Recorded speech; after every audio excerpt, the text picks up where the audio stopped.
gracias.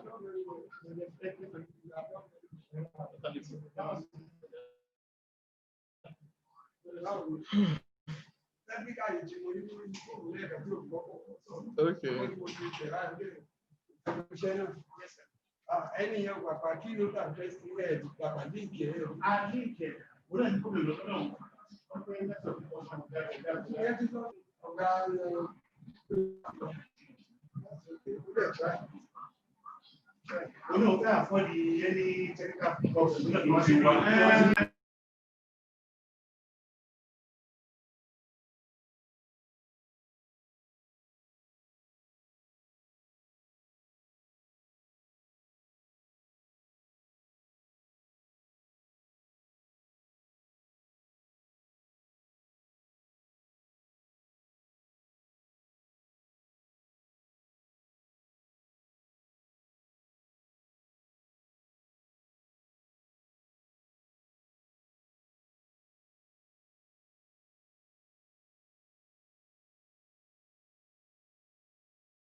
Good afternoon, ladies and gentlemen. You are welcome to the first technical session of the 8th National Conference of School of Business Studies. The first presenter is Alhaji Sule Adamu from Azare in Bauchi State. Alhaji Adamu, you are up. You have 7 minutes for your presentation. You can share your slide.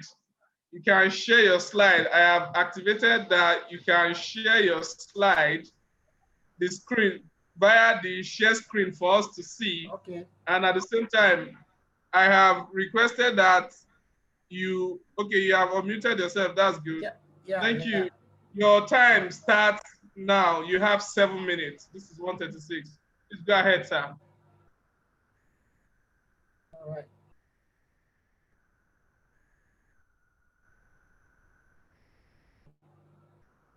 Yeah, please disable my screen sharing. Disable my screen sharing. Disable it, please.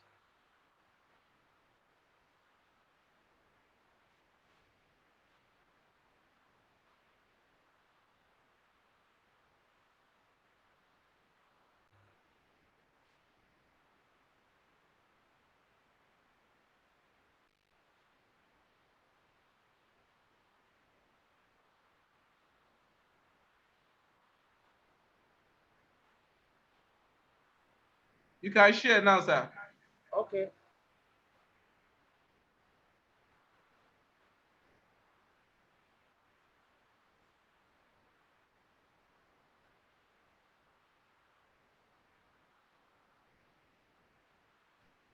All protocols duly observed. Good afternoon, fellow participants, ladies and gentlemen.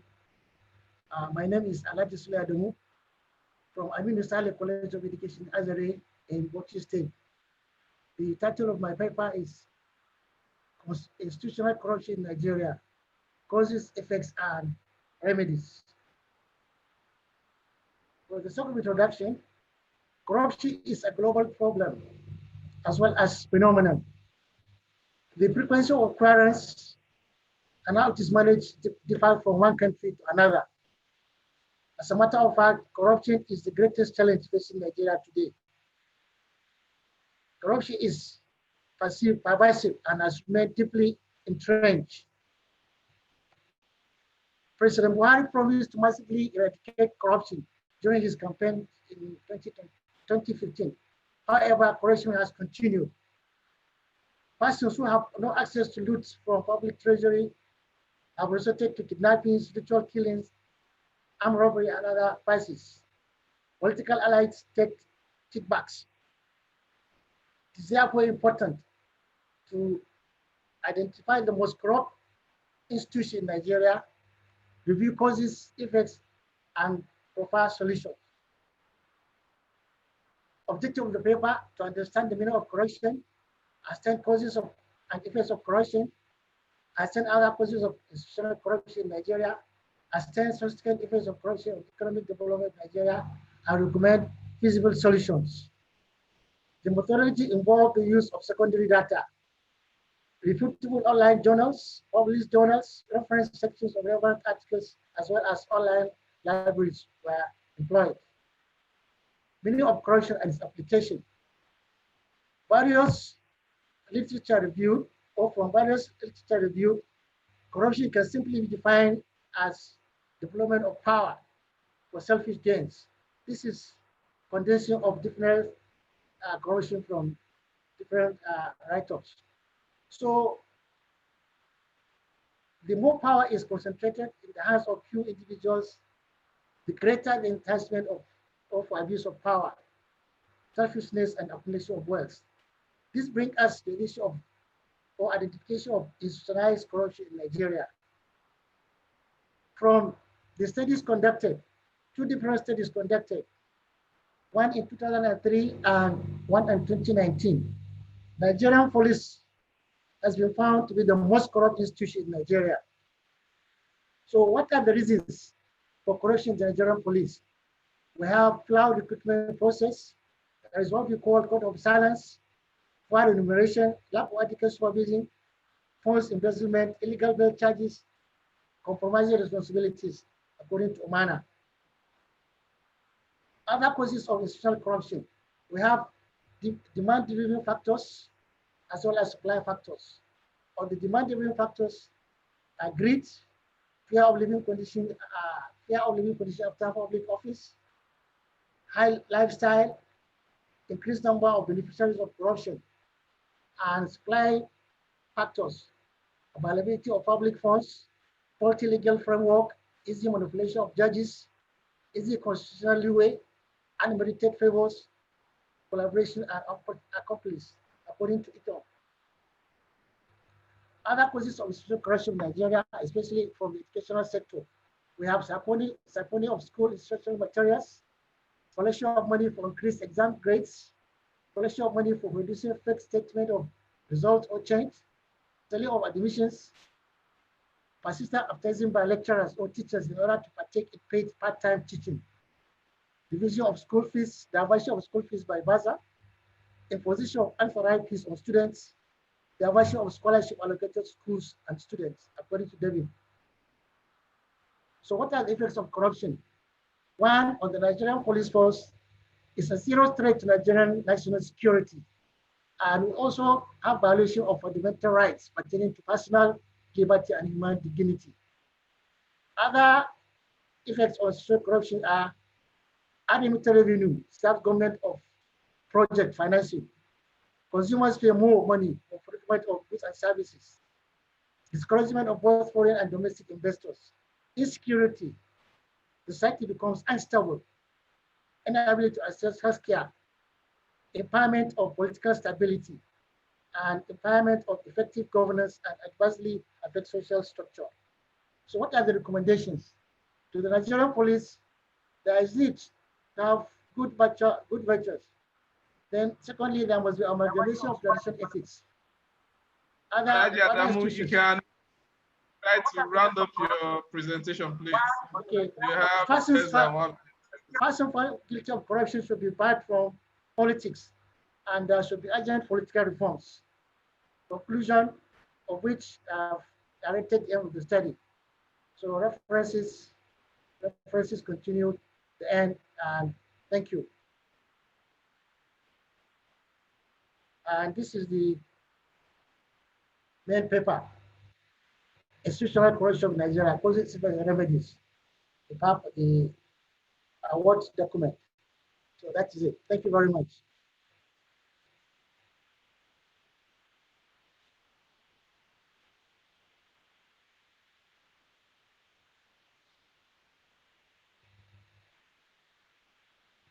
Yes, I'm through, Mr. Aliu. Thank you. Alaji Adamu, thank you. Yeah, thank you very much, Mr. Ali. Thank you very much, sir. Whoever that has anything to say on the paper should please signify. While I will invite the chairman of the technical session to please make comments on that paper, please. Chairman technical session, please. You have been asked to unmute. You can do that. Chairman technical session, please. Alaji Adamu, you can prepare to take note of the corrections that may arise from that paper, please. Okay, go ahead. Go ahead. Hello, Alaji. Yes. Go ahead. I'm listening. Hello, are you listening? Yes, I'm listening, please. What I can see from your paper.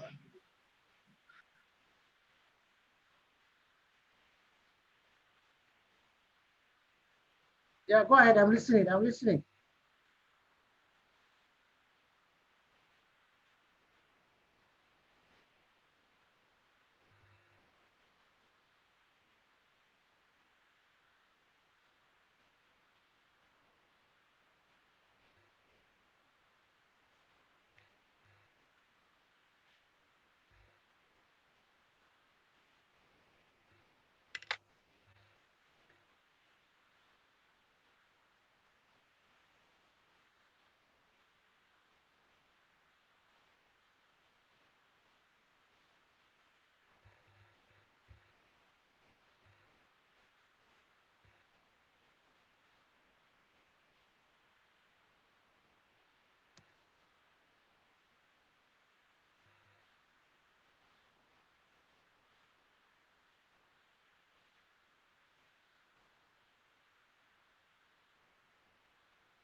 Yeah, hello, I'm listening.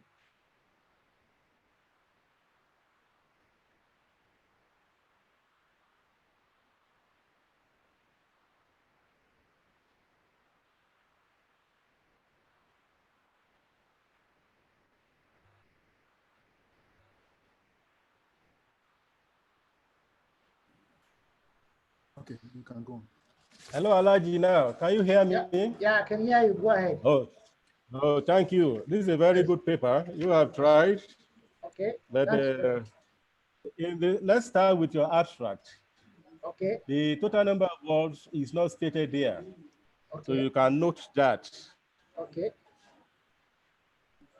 Then look at your topic, institutional corruption. Yes. What you are trying to do in all this, something you have not identified which institutions you are talking about. And by the time you have identified it, you have to make sure that institutional corruption is well defined. So what you have been defined is only corruption alone. So Okay. try to define institutional corruption. Okay. Then I can see that you place your conclusion before recommendation. Okay. Okay? Your recommendation should come last. Hello? Okay. Are you listening, Yeah. sir? Go ahead. I'm listening attentively. Okay, your recommendation should come last. Last. Okay. Okay? Yeah. And it should be itemized. Recommendation 1, Okay. recommendation 2, recommendation Okay. 3, and so on like that. Is Okay. that clear? Yes. Very good. Thank you very Then much. your referencing, I did the Yeah. references there. Yeah. Well, they are not in upper form per se. See, Okay. some are because you can see that the indented something is not well done. It's not well defined there. Okay. Okay, so Not not you well have indented. to work on your references. Okay. And those are the things I've highlighted there. And Okay. the paper, by the time before you get to your conclusion, the paper has to be well, yet you still have to make uh, a topic, that is an area where discussion of all the data you have collected, you have to summarize them. So the discussion and findings are not well done. These are the things that I can find in your paper. Okay. Very good paper, thank you. Thank you very much for the observation. Hello? Yes. Go ahead. Elijah Adamu, is that Yes. taking all the corrections taking Yes. place? Yes. I've taken all of them. All of them, please. You are all welcome. I welcome those that joined while the first presentation was on. I welcome you all to this technical session. May I request that Mr. Aboderin Lawrence should be prepared for his presentation. You'll be next in line. Do we have any other person out of the participants that want to comment on the paper, please, on what is the, or that has any question to ask, please, should go ahead.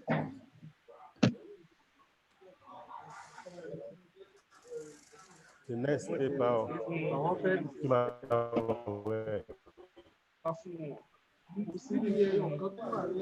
Where is the next page? Give me the next one. Mr. Aboderin, please, should be ready to take charge now.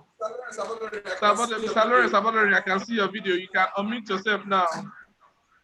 Thank you, You sir. can unmute yourself now, Mr. Aboderin. Unmute yourself now, Mr. Aboderin. Yes, I've done that. Thank you, Mr. Aboderin. You are up. You have 7 minutes for your presentation, please. You are up. Good afternoon. You can go ahead now, sir. Please confirm if you are hearing me. Please, are you hearing me? We can hear you loud and clear. Thank you. Loud and clear.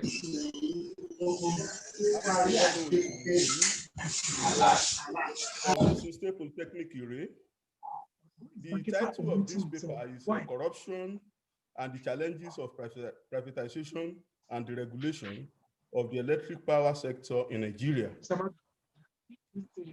Attempts were made in the paper to explain concepts such as privatization, deregulation, commercialization, restructuring, and corruption, with brief distinction made. Mr. Aboderin, if you have your slide, you can share your slide with us. Thank you. If your slide is with you, you can share. But if you don't have a slide to share, you can go ahead and make your presentation, please. Thank you. Okay.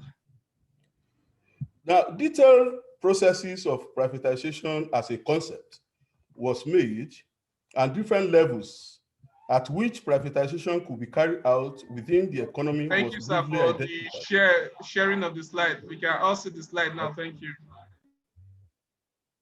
This includes the enterprise level within a sector, the sector level within an economy, and at the level of an entire economy, while concentrating on the sector level with particular focus on the electric power sector of the Nigerian economy. The paper traced privatization as a policy of government to the administration of Chief Olusegun Obasanjo between 1999 and 2007, and the efforts made by the succeeding Jonathan administration, which resulted in the divestment from many government enterprises to the private investors. It was observed that though the first law on privatization in Nigeria was enacted in 1988, serious steps were not taken to establish strong institutions for privatization until 1999, when the institution, such as BPE and the MPC, was established to oversee the privatization programs effectively. Excursion into the history of privatization and deregulation of electric power sector in Nigeria was made briefly, and it was observed that reforms in electric power sector date back to 1950, when the Electric Corporation of Nigeria Ordinance number 15 was passed by the colonial masters to regulate the electric industry as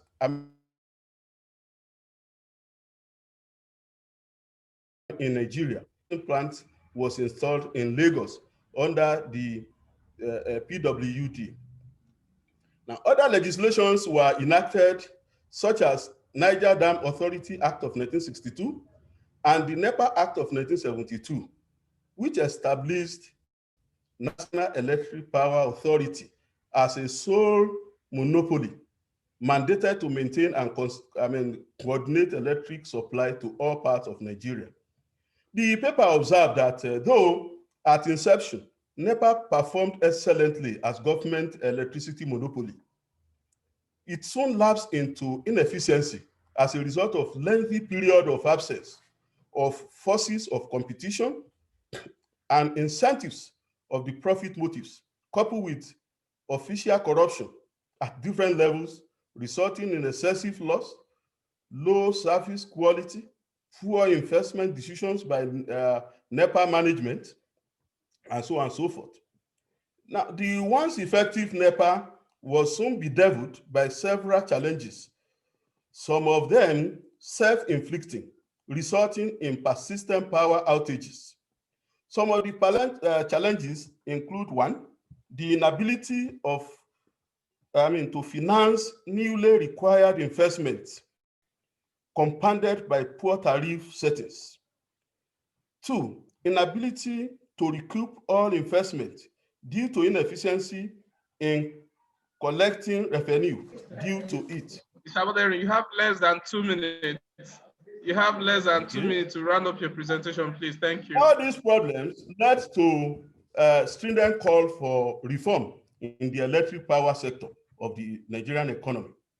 And in response to the agitations, the Electric Power Sector Reform Act 2005 was enacted to, among other things, give legal authority and support to the restructuring of the power sector.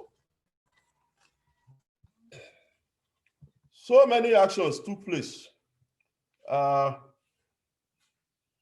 One of the most important is the establishment of Nigerian Electricity Regulatory Commission, with the objective of ensuring orderly development of the competitive power market, and so on and so forth. Conclusion and recommendations. The paper concludes that the less than 5,000 megawatts of electricity being generated by the electricity generation company is grossly inadequate for Nigeria, with a population of over 200 million people. This conclusion is supported by the fact that when compared with what obtained in developing countries like Nigeria, such as South Africa and Ghana, South Africa, with a population of about 47 million people, they generate currently close to 50,000 megawatts of electricity. And Ghana, with 21 million, generate about 1,800 megawatts. Recommendation: hydropower sources rather than thermal sources should be fully exploited in Nigeria in view of its cheaper processes and availability in view of its non-polluting and eco-friendly, in view of the fact that it can also be used for agri and flood control. New and better method of collecting revenue by providing automatic prepaid meter to the consumers to remove the unholy activities of middlemen in electricity distribution system in Nigeria. Official corruption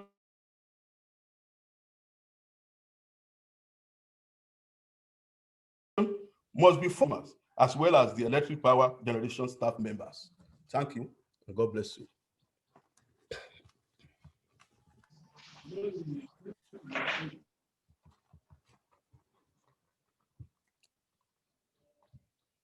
Presentation from Mr. Boderi. Thank you very much, sir. Now call on, please, the next person to be getting ready is Mr. Kadir Mumini. I don't know who will be presenting between Mr. Kadir Mumini and Mr. Abdullahi Musa. Whoever that is presenting between the two of them should please be prepared.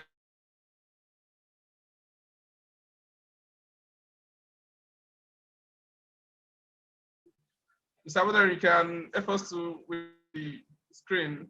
Thank you. Thank you very much.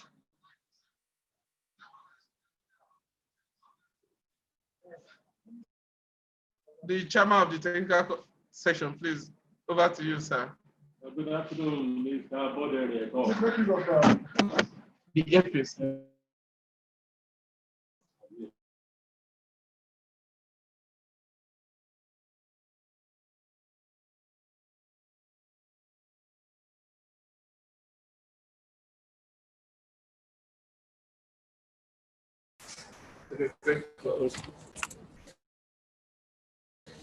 Hello, Mr. Boderi. Hello, Mr. Boderi. Hello. Good afternoon. I am Dr. Ajao. Yeah, your paper is a very fine one, but it needs additional work on it. Starting from page 1. Well, I've been trying to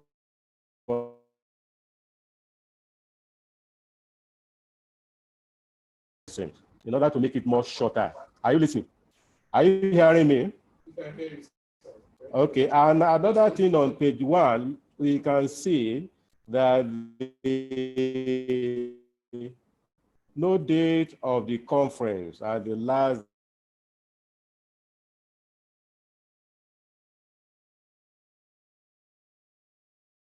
abstract.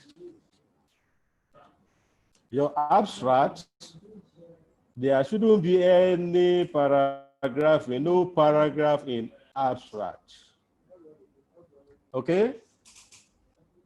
Mr. Bodering? Hello? The abstract should not contain any paragraph at all. That is it.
there you have a chat room. You have it.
Yeah, go ahead.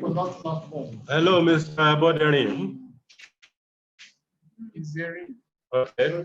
We are should not contain any paragraph. And Yeah.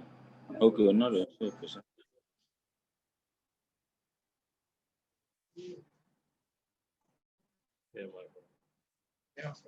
and the arrangement in the abstract, the first sentence should contain the problem in the not the concept of privatization as you have said there. There's still other things that should be done, which needs by the time where you are sending it down for correction, we will do that. The note that your first page says introduction, and you put colon and concept of privatization. No, introduction should come. Is either you put 1.0 introduction, the concept of privatization should not be there. So to be separate. And what you are going to discuss there should be introduction to the research work. I hope you are hearing me, sir. So yes, sir. please Yes. note that. It's all right. The old introduction mixed up with literature review. So by the time you are putting introduction 1.0, you go to literature review. Under literature review should be 2.0.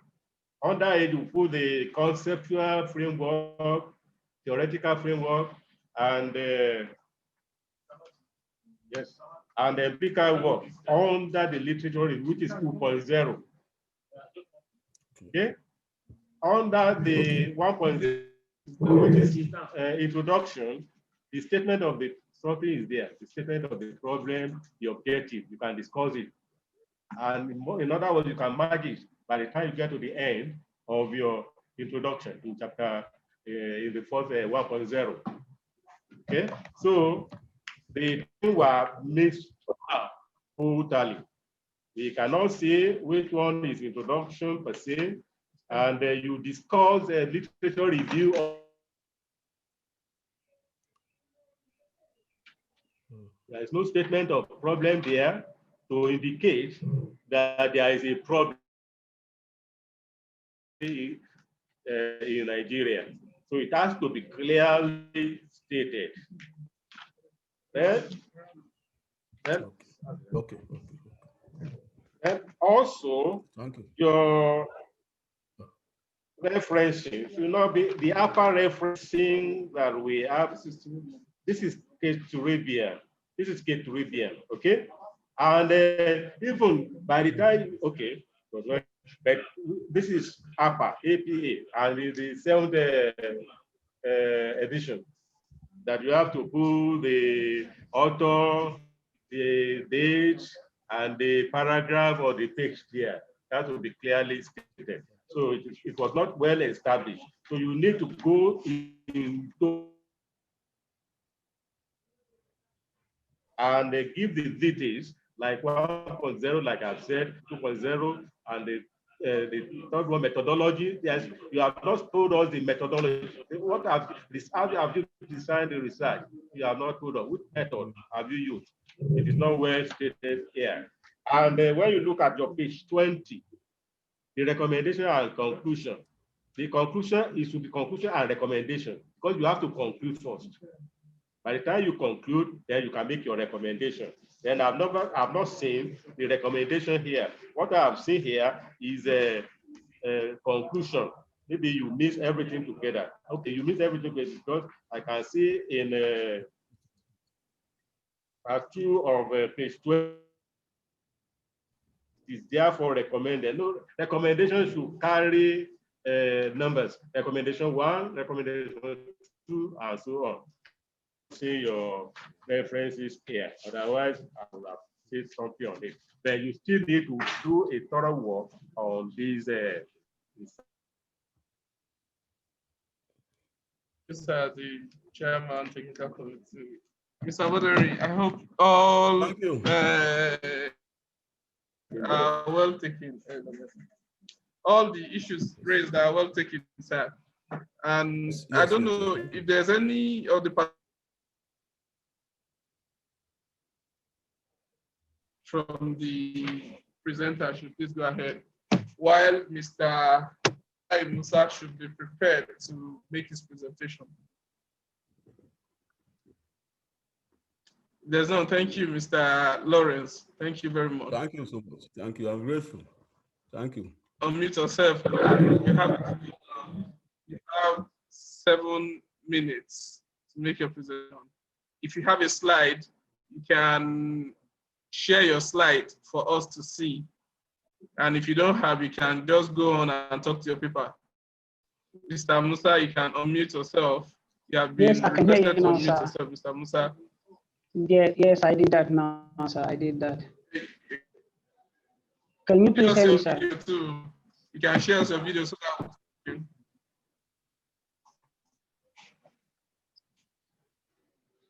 Can you please hear me now, sir? Loud and clear, please. But hello? It seems the network in your area is somehow. You can. Okay, thank you very much. So can share us your video. Thank you. Okay. Mr. Chairman, sir, all protocols observed. My name is Abdullahi Musa Jugi from the Business Administration and Management Department, School of Business Studies, Federal Polytechnic, Ede, Osun State, Nigeria. My paper title is The Impact of Corrupt Practices in Agricultural Sector in Nigeria, Implication for Food Security and National Development. The objective of my paper is to examine the impact of corruption in agricultural sector in Nigeria, taking into cognizance its consequences or effect in food security and the national development.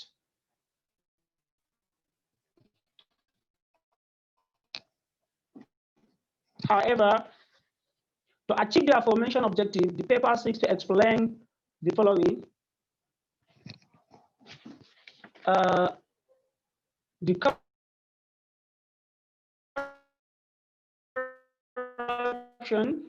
The concept policy. Now the introduction. Hello, sir, can you hear me, please? Hello? Hello, sir? Hello?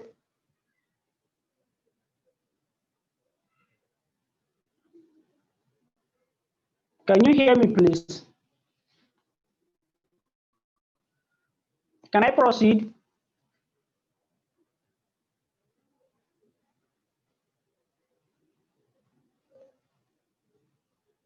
Hello?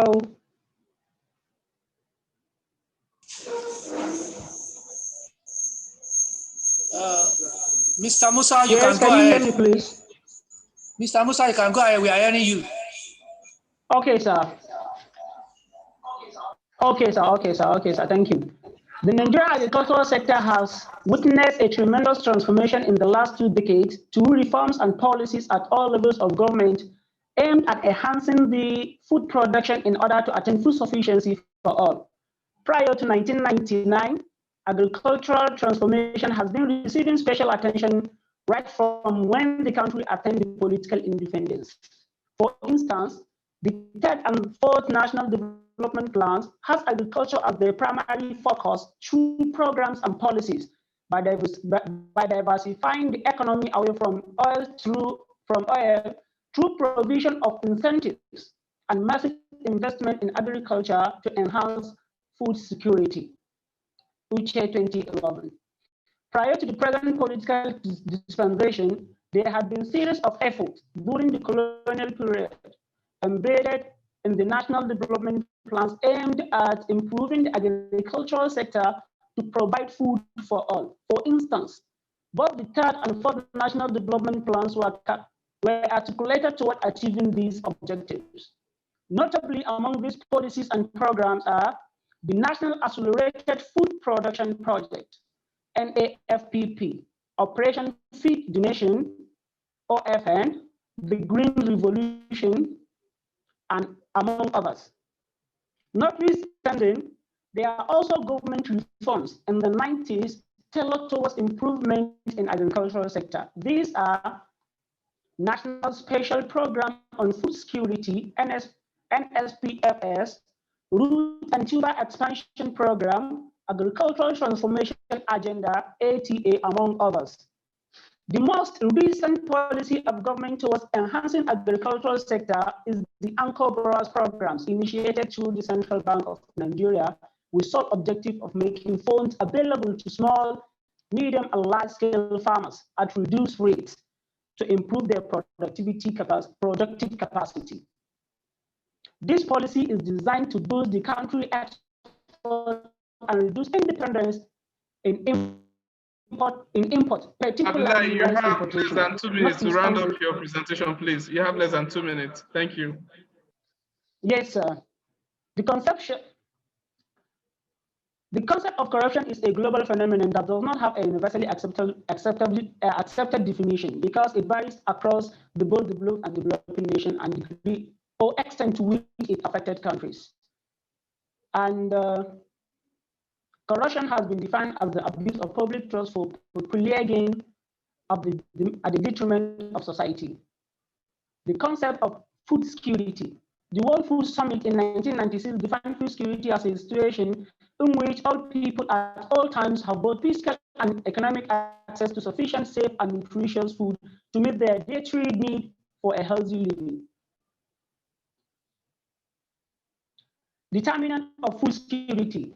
There is a body of literature relating to the determinant of food security in sub-Saharan African countries, particularly in Nigeria. A study conducted by IBA identified a significant relationship between food security and the social demographic variables for each medical outcome study from the scale among section of low-income households in Malaysia.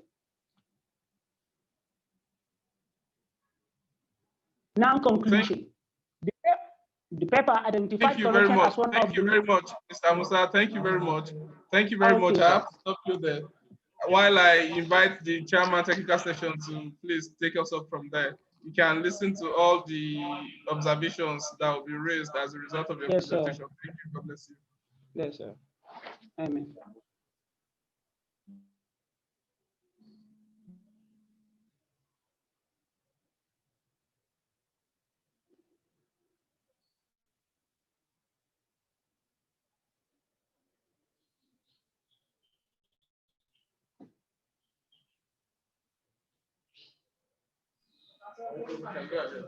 Hello, Mr. Musa. Yes, good sir. afternoon. I can hear you, sir.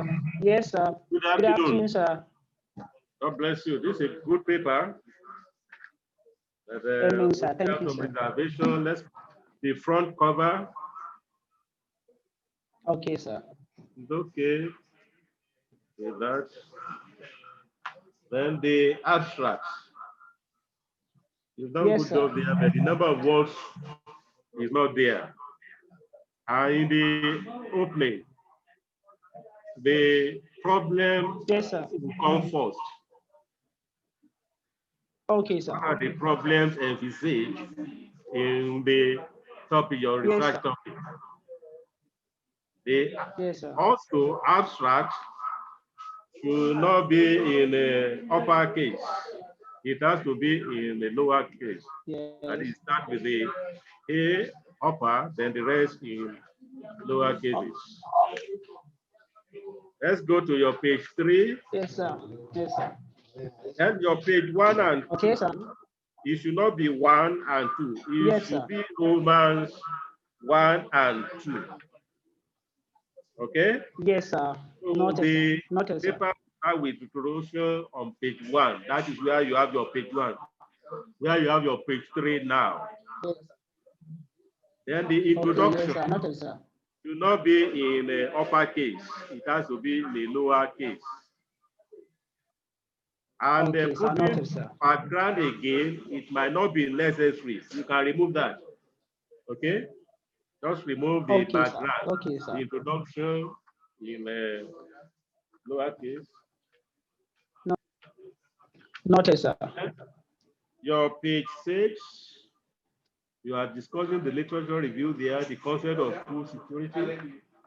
Then, Yes, sir. okay, but you have not told us some people that have contributed to this, your topic. People that are the empirical review of some of these papers that have Yes, been sir. done before you. Okay? It has to show Yes, the sir. empirical Yes, review sir. too. How many authors or contributor researchers have contributed to that topic? And Yes, sir. on the long run, the conclusion and recommendation is, even Yes, though it's sir. country, but the recommendation should have been itemized. At this recommendation 1, and whom are you recommending to? Okay, Yes, it sir. has to Yes, be sir. Yes, sir. clearly stated. Okay? The references that is Noted, your sir. It is reference noted, page sir. on page 11 too should not be in upper cases. It has to be in a lower Noted, case. sir.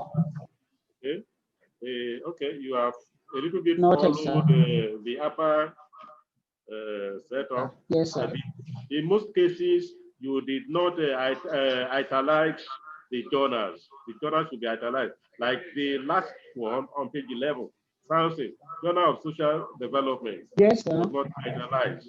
And Yes, sir. most cases now, Yes, sir. you don't put the volume. Just say Journal of Social Development, comma, that is 6, then bracket into 3. Yes, sir. And this one Noted, sir. is number Noted, 3. sir. So instead of 2, you can remove Noted, the sir. volume now. Okay, those are Noted, the sir. things that I've seen in the paper. Thank you. Noted, sir. Thank you very much, sir. God bless you, sir. Another thing, sorry, the methodology was not stated. How did you arrive at your Yes, data? sir. Is it secondary data, primary data? Yes. Yes, sir.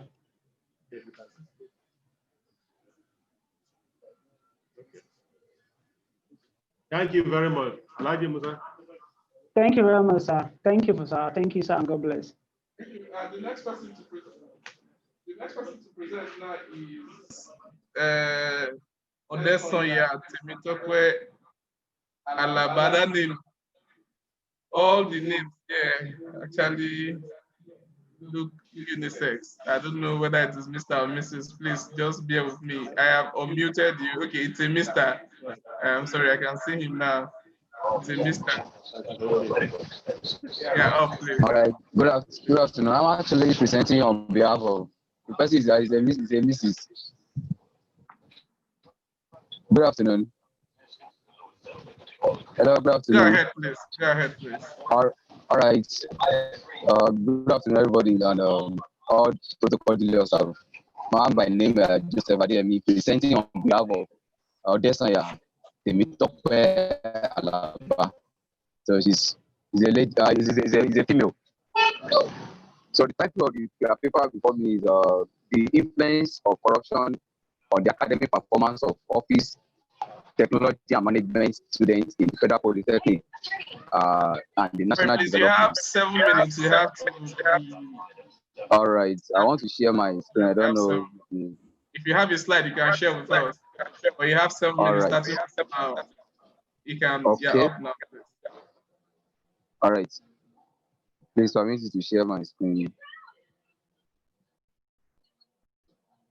Please, okay. Please no my screen. I'm trying to.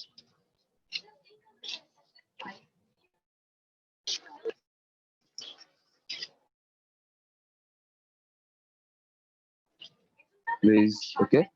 I have to go on. I'm trying to share my screen, but it's not. Like the permission is not giving. You can go ahead and talk to your people, please, to save our time, please. Go ahead and talk to your people. Sorry. Go ahead and talk to your people.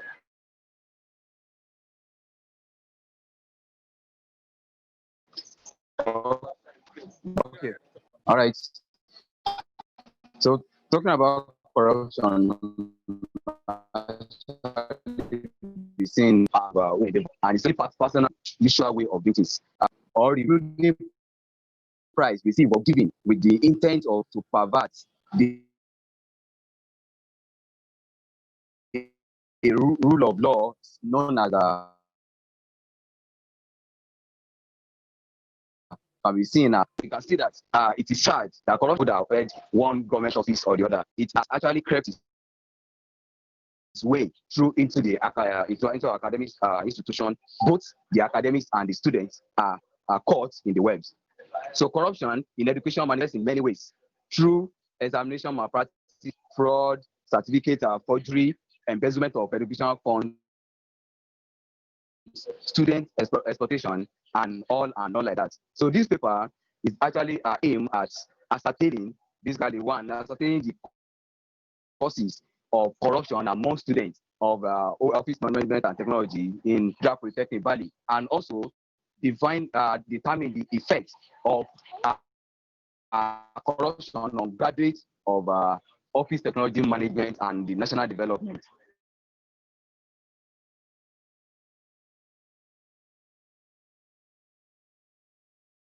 And examine the extent of this corruption on the academic performance of students. So the major methodology exerted on this actually constituted 120 ND2 students, 14 lecturers, out of which 40 students and 12 lecturers were randomly selected, representing 1/3 of the population. So fourth scale Linker scale was used, and the mean score and used to analyze the of this finding that parental and peer influence was among the students, and also lecturer bad attitude, poor entry requirements, and poor study habits. And these are the causes of corruption among students, among many others. The effect of corruption was also seen as it leads to the production of incompetent and half-baked graduates. That is what corruption led to in the national development. So corruption hampers student academic performance. So which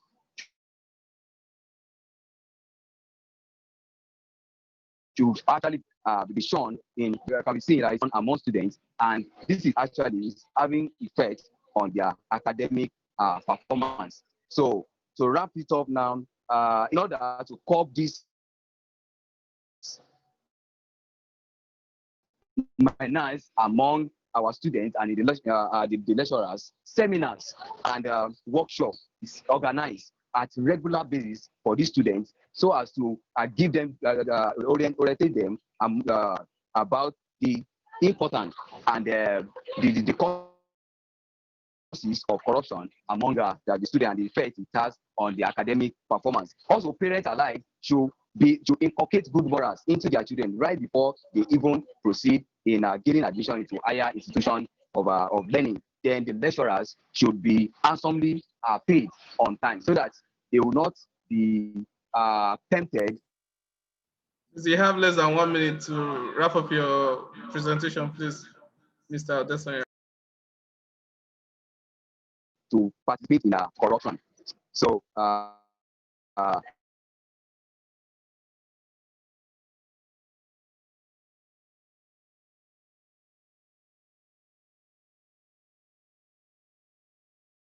And also, lastly, we see that the fourth activities. Thank you for your time, and God bless you.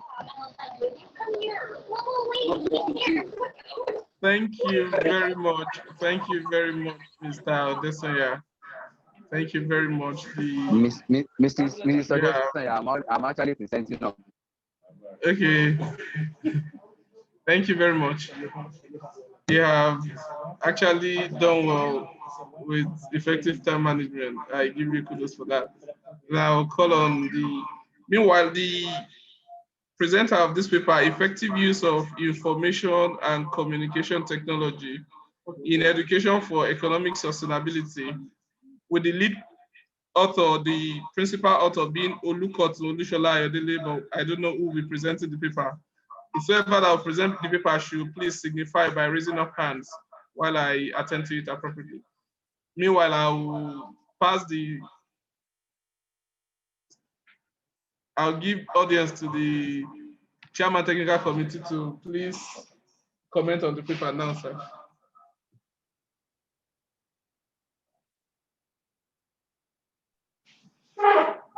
Good afternoon, Mr. Odesanya. How are you? I hope you are enjoying the weather over there. And I believe your second half is from this school. Am I right?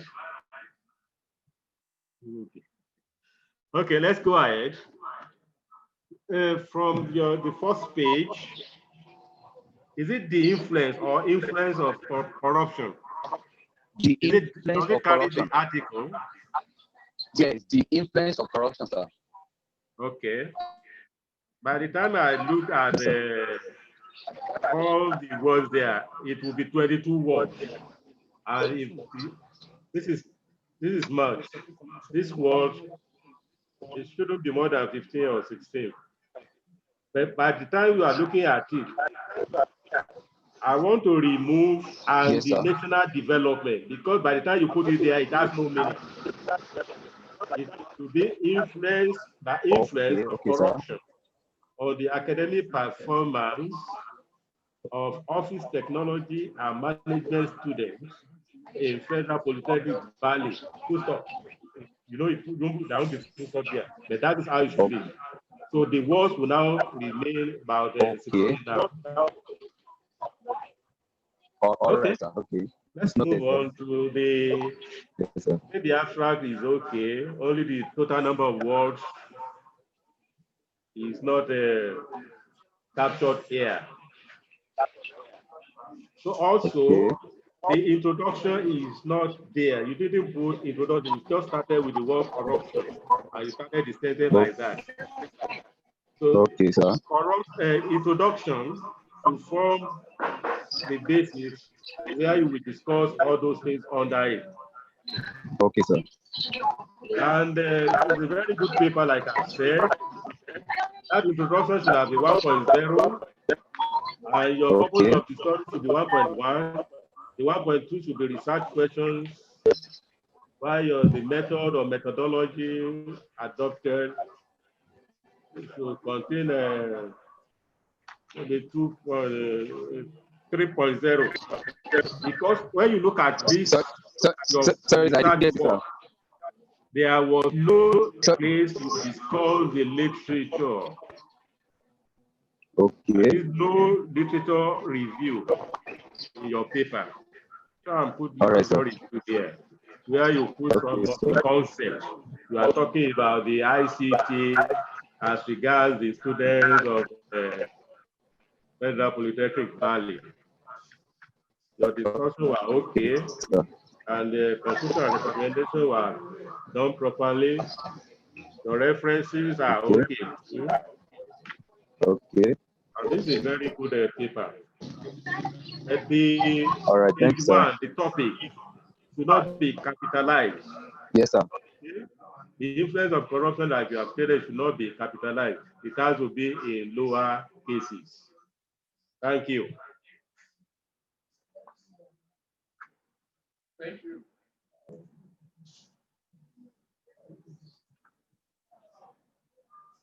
Thank you very much, sir. Thank you, Mr. Odesanya, I'm happy to use that name to identify you for that wonderful presentation. I hope you are taking into cognizance all the issues raised as it concerns the paper you have presented. Is I'm still waiting for the person to raise hands. The presenter of the paper that I read the title the other time should please simplify. Effective use of information and communication technology. Please signify if you are the presenter of that paper. In education for effective use of information and communication technology in education for economic sustainability. Please signify by raising hands so that I will take it. I have 4 authors. Okay. I'm seeing someone raising hands. Caroline Maidat. I don't know whether the person is raising hands on this paper to be presented or something else.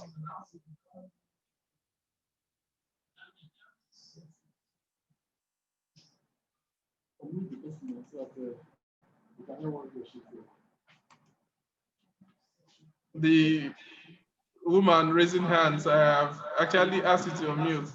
Okay, she has unmuted. Are you the one taking this paper, please? Yes, I'm the one. Yes, you can go ahead. I'm the one. You have 7 minutes. You can go ahead now, please. Thank you. Okay. Good afternoon, everyone. My name is Olukotunmi. I'm presenting a paper titled Effective Use of Information and Communication Technology in Education for Economic Sustainability, co-authored by 3 other authors, Carrickson Peter Kambai, Abdullahi Ndawochi, and Lasisi Folake. Information and Communication Technology, ICT, is an extensional term for information technology.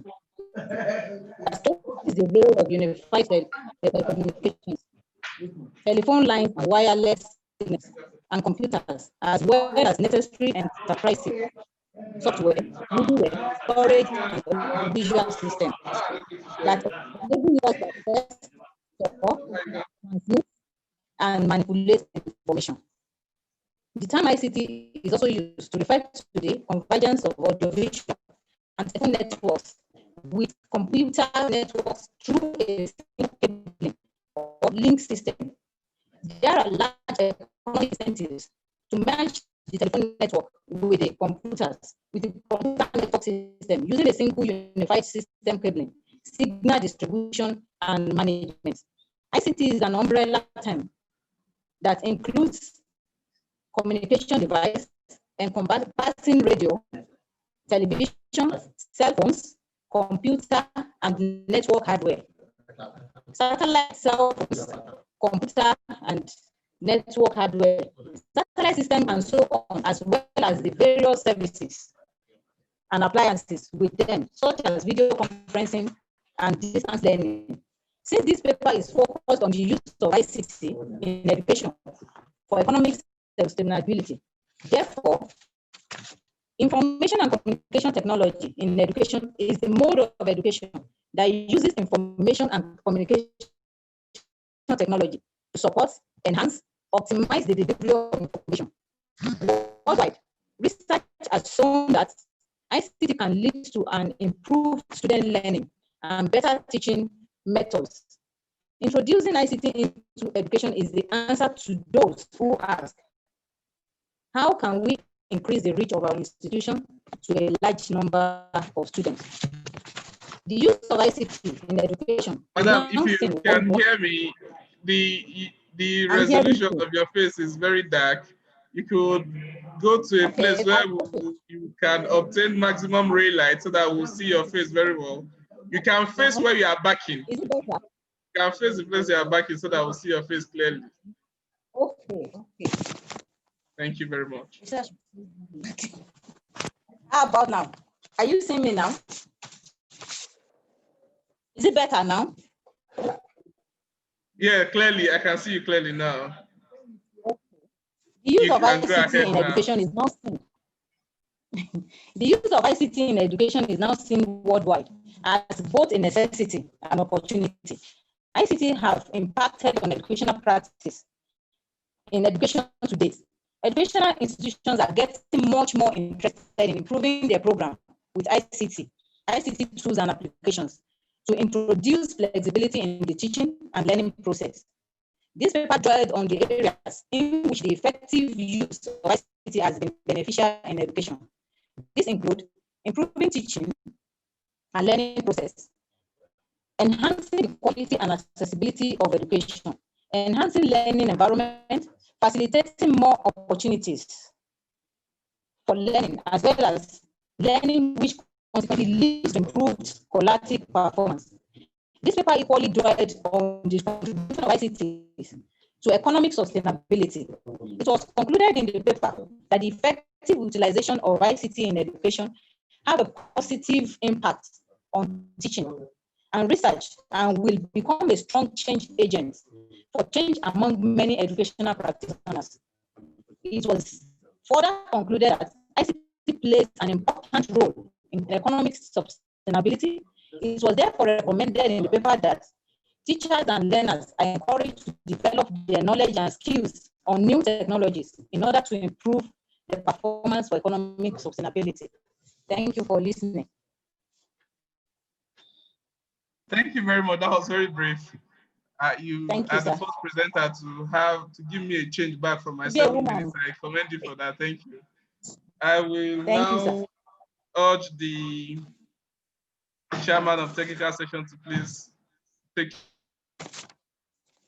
All right.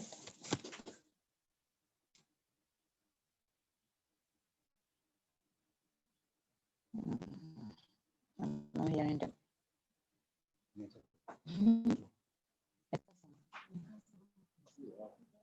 Thank you. I'm getting old.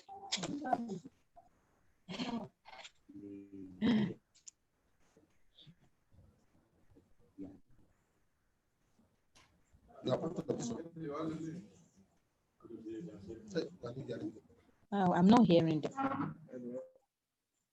You hear us now. Don't worry, you hear us. Just make sure you take the corrections while okay.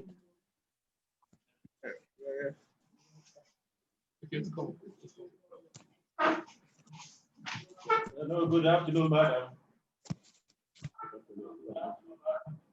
Good afternoon, sir. Hello, how are you, ma'am? Very good paper. I'm fine, sir. Well presented. But the first thing I noticed is that the paper lacks proper arrangement. It lacks. I'm not hearing you. It lacks proper arrangement. In the sense that arrangement.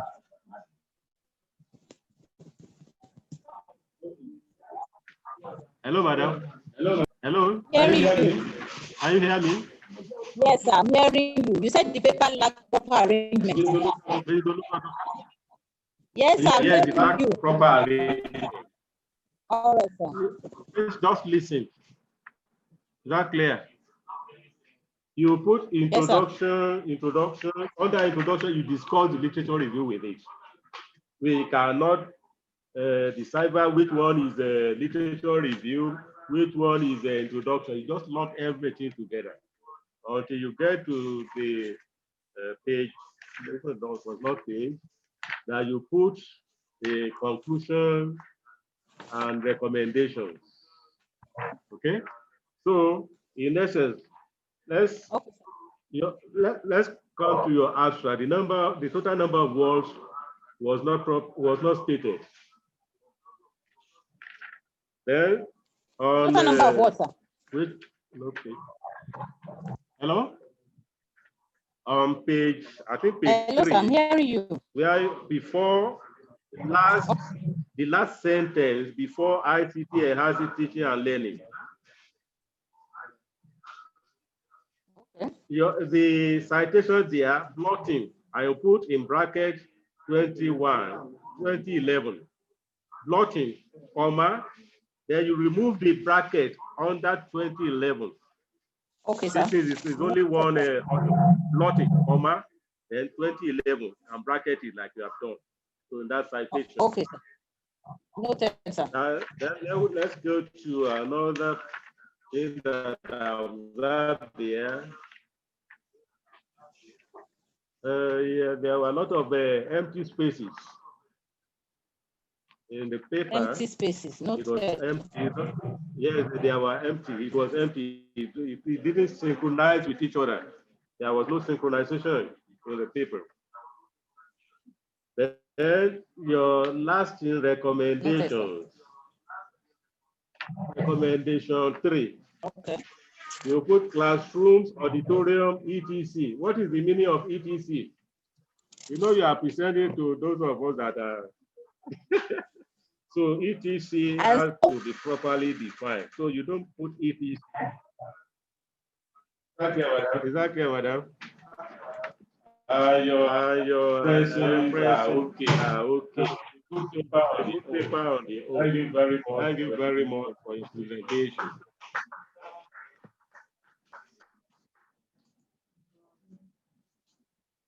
Thank you, the chairman. Mrs. Olukoto, I guess you all, the issues raised are well noted. Please, we won't waste much time. I will invite Engineer Oladeji Kayode. Engineer Oladeji Kayode, please, you have the floor now. Engineer Oladeji Kayode.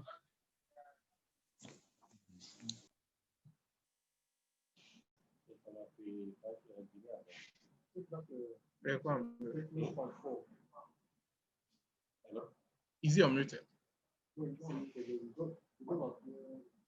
he's not unmuted. Engineer Kayode, you are up, please. Yeah, I saw him the other time. Okay, I've seen him. You can unmute yourself now, Engineer Kayode, and have your presentation. You can unmute yourself and have your presentation. Okay. Can you hear me now? Thank you.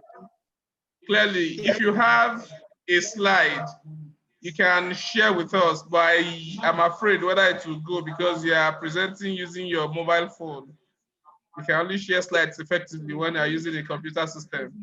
But if you don't have, you can go ahead and speak to your paper, sir.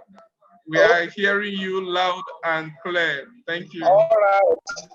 All protocol duly observed. I am Engineer Oladeji Kayode Olayemi. I'm presenting a paper titled Corruption, a Bane to Functional, Vocational and Technical Education for National Development in Nigeria. We see that you have 7 minutes. You have 7 minutes. Sir. We started 1 minute ago. Thank you, sir. Okay, one major problem confronting this country is unemployment. And this unemployment is having other attendant problems. And this paper the objective of this paper is 1, to examine the challenges of vocational and technical education. 2, to examine how corruption has affected the functionality of vocational and technical education. And 3, to provide solutions that will make vocational and technical education functional for national development. In this paper, I try to define corruption according to Lisset and Lenz, which is corruption as an effort to secure wealth or power through illegal means of private gain or public expenses. But I don't want to waste time. We have types of corruption is there based on who. Also, the type of corruption based on how is there. Then causes of corruption, the type of corruption.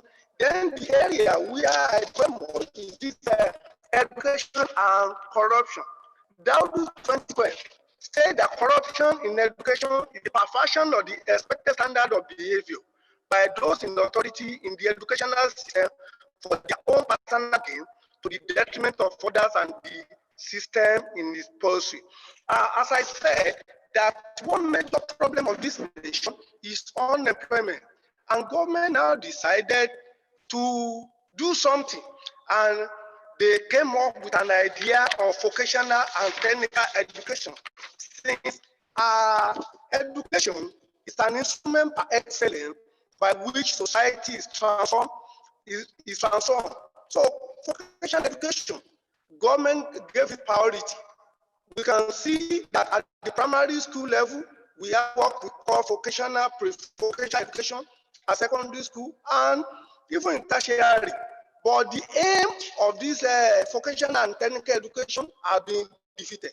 And what is this vocational and technical education? It's a kind of education that has the application of scientific knowledge and the practical skill with the ultimate aim of self-reliance. But unfortunately, many graduates that we have today, they can't be self-reliant. They can't stand on their own. So to develop this nation becomes a problem, and that is why we have a lot of fighting. We try to look at the challenges of vocational and technical education. One of it is shortage of qualified manpower. We have low level of funding. We have inadequate facilities, poor implementation of vocational and technical education policy, poor remuneration of vocational and technology, teachers, attitude of the society, value system, and curriculum. Now to the corrupt practices that really affect vocational and technical education. We have embezzlement, that is embezzlement of funds.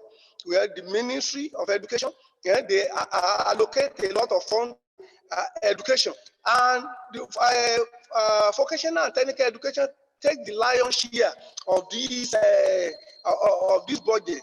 At the end of the day, they share a lot of this money. No, they won't use it for what this being budgeted for.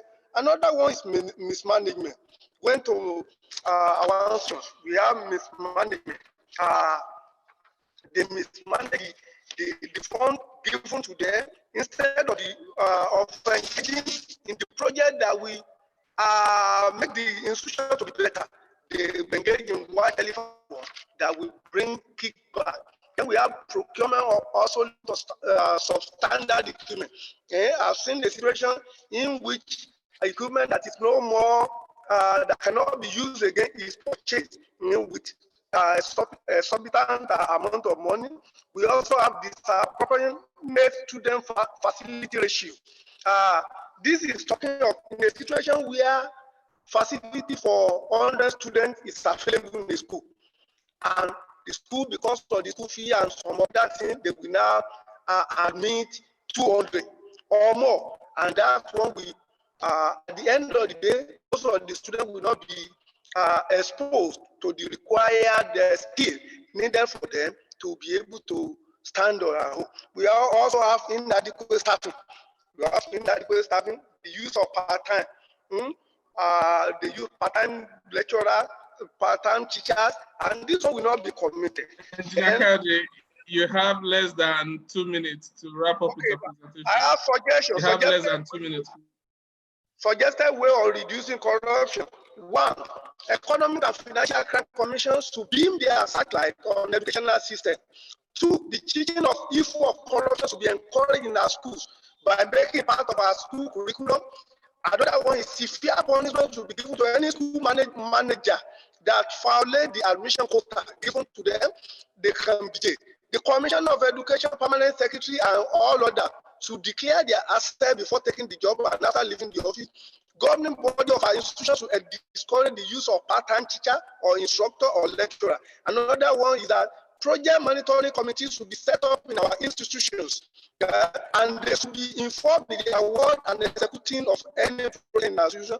Another one, government should create a telephone hotline so that those that have the knowledge of corruption that is going on in any institution, they will inform the government. And the civil liberty organizations should be allowed to monitor corrupt practices. In conclusion, Nigeria is a nation that has all what it takes to have one of the universities among the first 20 in the whole world. If we look at the statistics, our country, our ivory tower, none is among the first 1,000. So if corruption is minimized, I think there will be development. There will be self-reliance that are graduates will be able to stand on their own, and the country will move. Engineer Kayode, thank you very much. Thank you. Thank you very much. I will pass you on to the Chairman Technical Session for his comments while you listen attentively, sir. Okay. Hello, Engineer Kayode. Hello, good afternoon. How are you? Yes, thank you for the paper. It was well loaded. Let's start from the topic. The topic is okay. It's short enough. And the abstract. In your abstract, you have not properly concluded. And it's based on your paper, what you have seen, and so these are your conclusions. You are only making suggestions, which I believe it is regarded as a recommendation too. And the total number of words was not stated there in your abstract. Then your papers too, the introduction, then while you are discussing the corruption, the types of corruption, they are supposed to be under literature review, which in future you can put literature review, then you continue to discuss the concept, because you have discussed all those concepts there, which are okay. And also, I look at the the recommendation per se was not stated, but I believe your suggestion that you have made should have been converted to recommendation. Recommendation 1, 2, 3, 4, and so on like that. That will make the paper to have a very good in-depth. Then your references. You have used some bold words, bold letters, like in Ayo Elebute Mashood. The International Journal of Development in Nigeria was in block letters, that it was bold. It has to be in the same way. It shouldn't be bold. Then all the issues and the journals, International Journal of Development in Nigeria, all journals mentioned to be in italics. These are the things that we observe in your paper. Thank you very much. Thank you, sir, for that, for those observations. I will implore Mrs. A.O. Michael, Mrs. A.O. Michael to be ready for her presentation. Mrs. A.O. Michael, I cannot get her name here, but if you can hear me, you can signify so that I will put you up for presentation. I hope Engineer Kayode got all the observation raised. Mrs. Michael, please. I cannot see your name here, but if you can signify, I will put you up for presentation. Mrs. Michael, can you please signify by raising hand? Mrs. Michael. As the next person, please. The next person. I think she's not available. Mrs. Michael is not available. Mrs. Ikushemiju, Mr. Ikushemiju. Mr. Ikushemiju, I think I have seen him. Mr. Ikushemiju. Okay, you can unmute yourself. You are up, sir. You have 7 minutes. You can unmute yourself. You have 7 minutes.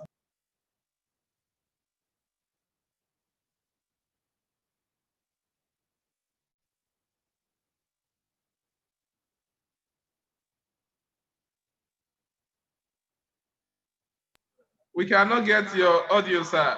We can't get your audio. I'm aware you can get mine, but we can't get yours. Possibly you should check your mic. Something is wrong.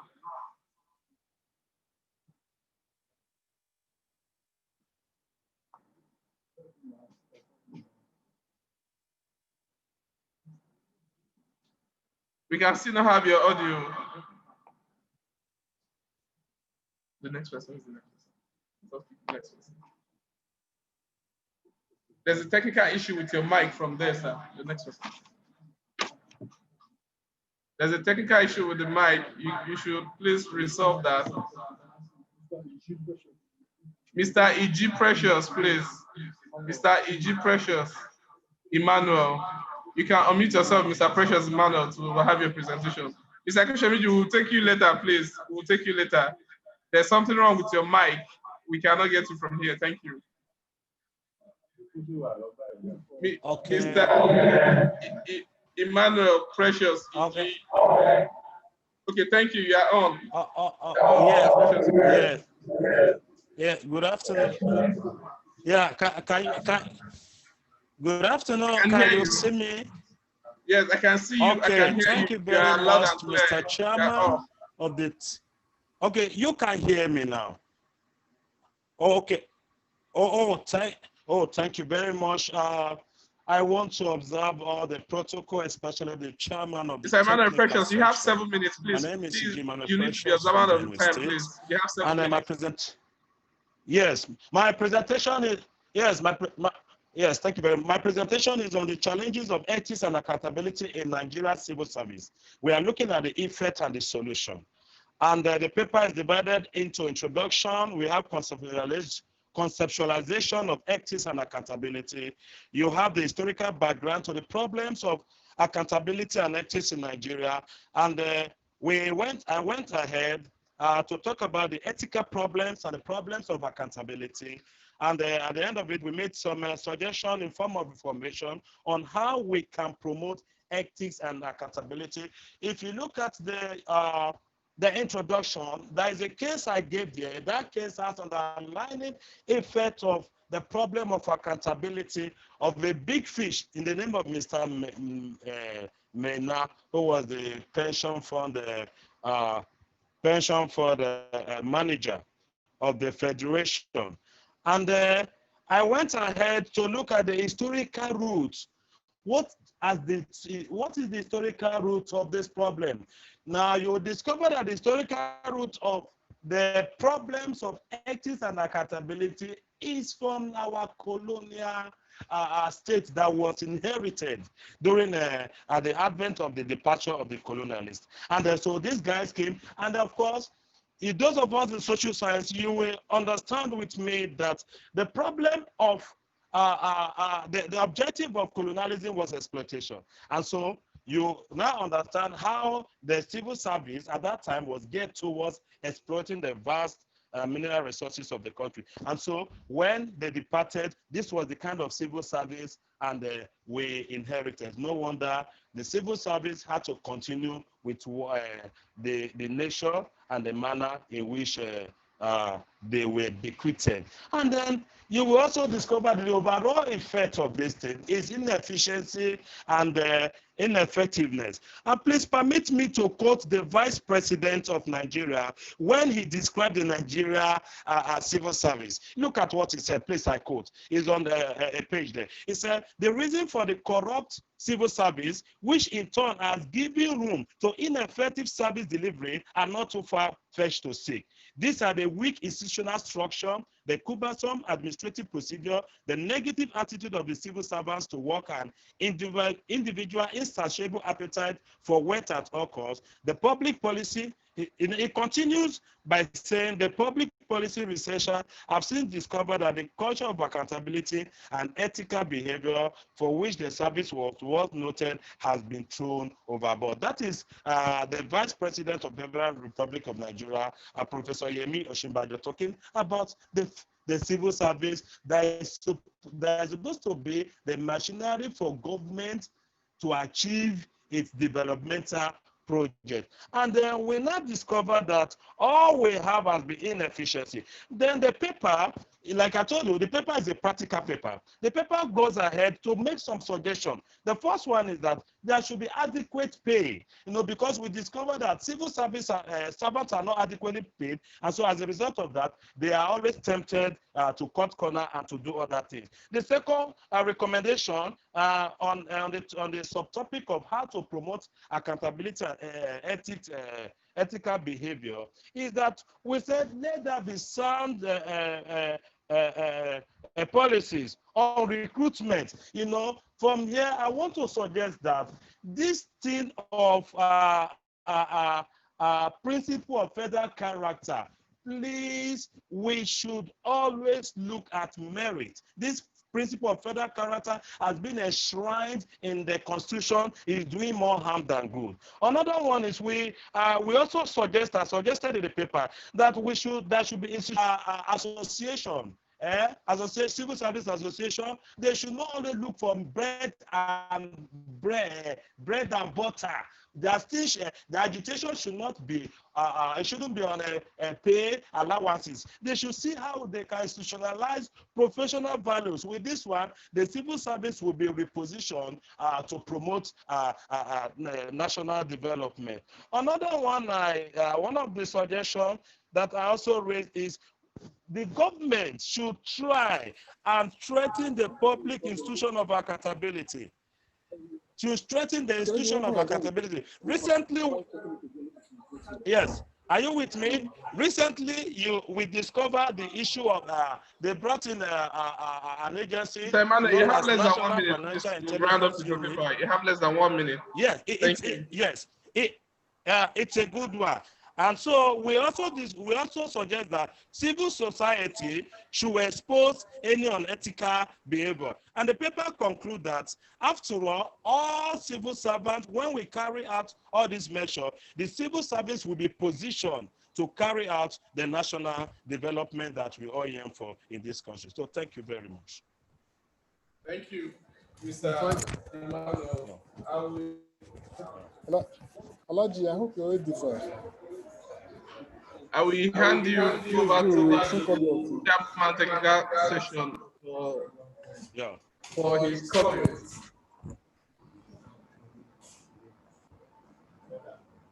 Good afternoon, Mr. Emmanuel. Good afternoon, Mr. Chairman. Yes, thank you for your presentation. But before I can see your topic, the challenges of ethics and accountability in Nigeria civil service, effects and solutions. Do you think ethics and accountability are the same thing? Are they the same? Ethics and accountability. Are they the same? They are not the same. No, they are not the same, but they are values in the civil service. They are not the same thing, sir.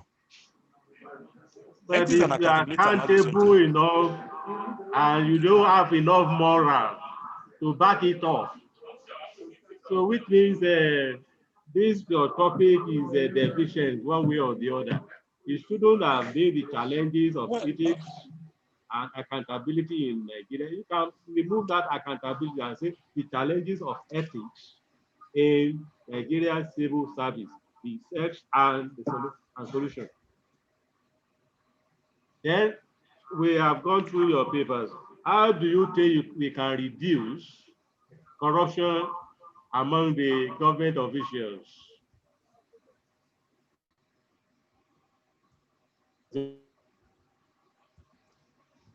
Well, my focus here is on the civil servants. It's not on politicians.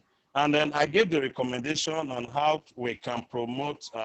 Mr. Emmanuel, I'm not talking of politicians. I am talking. You are talking of the civil service, and civil service is the government officials, people that work for government, and they are the most corrupt officials. We corruption among those set of people that we have identified. Yeah. Your paper has identified the government officials. Yes, sir. Yeah. Yes. Yeah. Yes. If your paper has not you were saying how do we can now? If you look at the root cause of this. Look, those are the causes. No, if you look at how to promote all ethics and accountability, you don't promote without promote morality. You promote morality. The focus of this paper, if you go to my introduction. Okay, don't worry. If you look at it, we say how to promote ethics and accountability, because the problem has been, yes. The problem of the morality has been in existence before even given back to us. Yeah. So it is not new. It is worldwide. But it is so persistent in Nigeria and is endemic and systemic and institutionalized. That's what I'm saying. Don't worry, you still have to do some other things to make the paper to look better. Then let's look at the. Okay. In your papers, all the things were in the upper cases. That is the headings, all the subheadings, they were in upper cases. Please let it be in the lower cases. And your referencing should be in upper form. Thank you very much. Is upper. Okay. Thank you, Don. Thank you, the chairman, technical session. I will take Mr. Ikushemiju again. I hope his microphone has been resolved so that, please, you can unmute yourself now and talk.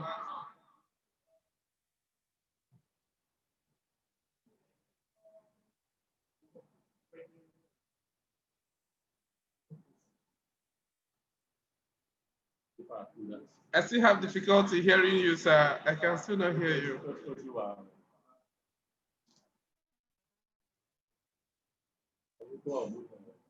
He's unmuted. Please. Mrs. Michael too is not available. Mr. Akishemiji, I'll still need to put you on hold. I'll get back to you later. Your microphone is still not working.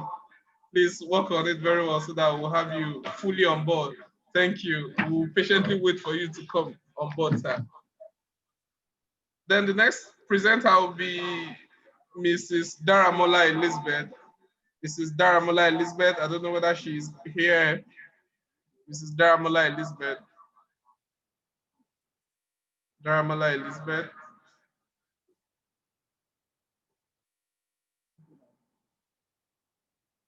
Okay, I've seen her. Mrs. Daramola, you can unmute yourself and talk to your people, please. Mrs. Daramola, I have authorized you to unmute yourself. Mrs. Daramola.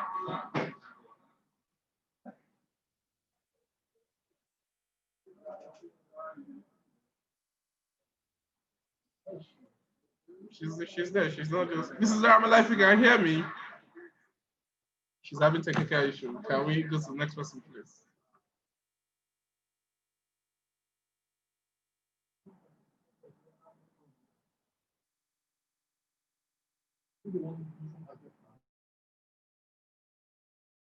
Elizabeth Daramola. I have asked her to unmute, but she has not unmuted. She hasn't. Whose mic is on? Is it yours?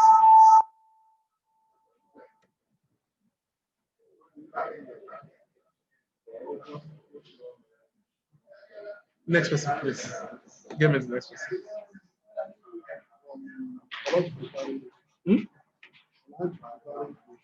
Alaji Buhari GI, is he here? I don't think he's here. Mr. Bakefa, I think your stuff is unmuted. You can please let me mute it. Okay, we have Mrs. Daramola now, please. Mrs. Daramola, you can go ahead, please. Mrs. Daramola, go ahead. You can share us your video as well. Thank you, Mrs. Daramola. You have the floor now.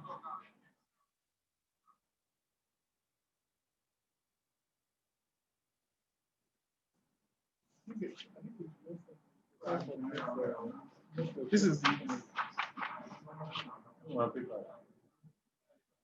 we are having difficulty hearing her. Possibly your mic is not working fine like that of Mr. Ikushemiju. You should attend to the mic, please. Mrs. Michael, I don't know whether Mrs. Michael is around now to take her. Mrs. Michael, if you are here, please signify by raising hands. Mrs. Michael.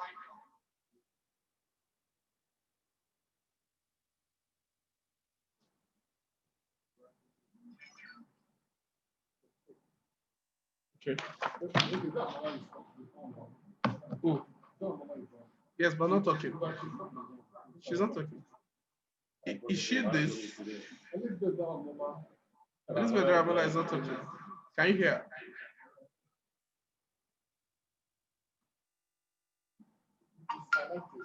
Yes, I can hear.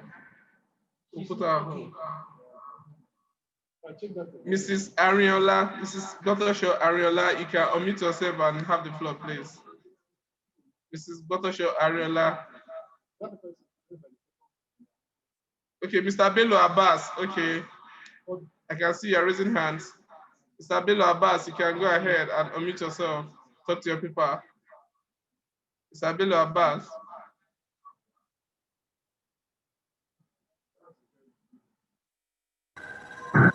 Hello, can you hear me?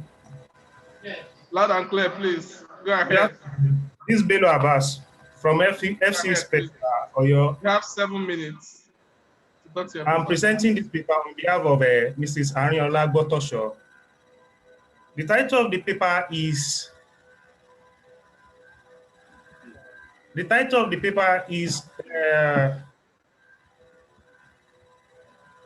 I'm trying to set up. You can go ahead. We can hear you. Go ahead, please.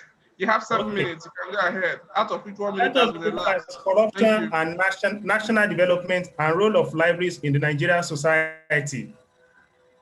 The paper is divided into segments. We have the introduction aspect of it. We have the statement of problem methodology and the conceptual clarification of concepts, because this paper is based on conceptual analysis of concepts. Library, as it is all known, is a collection of information material, print and non-print, that have carefully been selected and systematically organized, preserved and used by patrons. While corruption, on the other hand, is defined as the abuse of authority or trust for private benefits, which is having a grave havoc on the development of the Nigerian nation. So the paper discussed issues in corruption and national development. Issues of corruption have dominated the polity since the inception of this administration. This is because of the endemic nature of corruption, which is rooted so deep in the society and seriously affecting the national development. This being the reason why corruption as a concept has attracted a lot of public outcry and considerable equal attention from different researchers in different fields in recent times. So it is based on this that this paper ought to look into how library can help in the development, in the national development.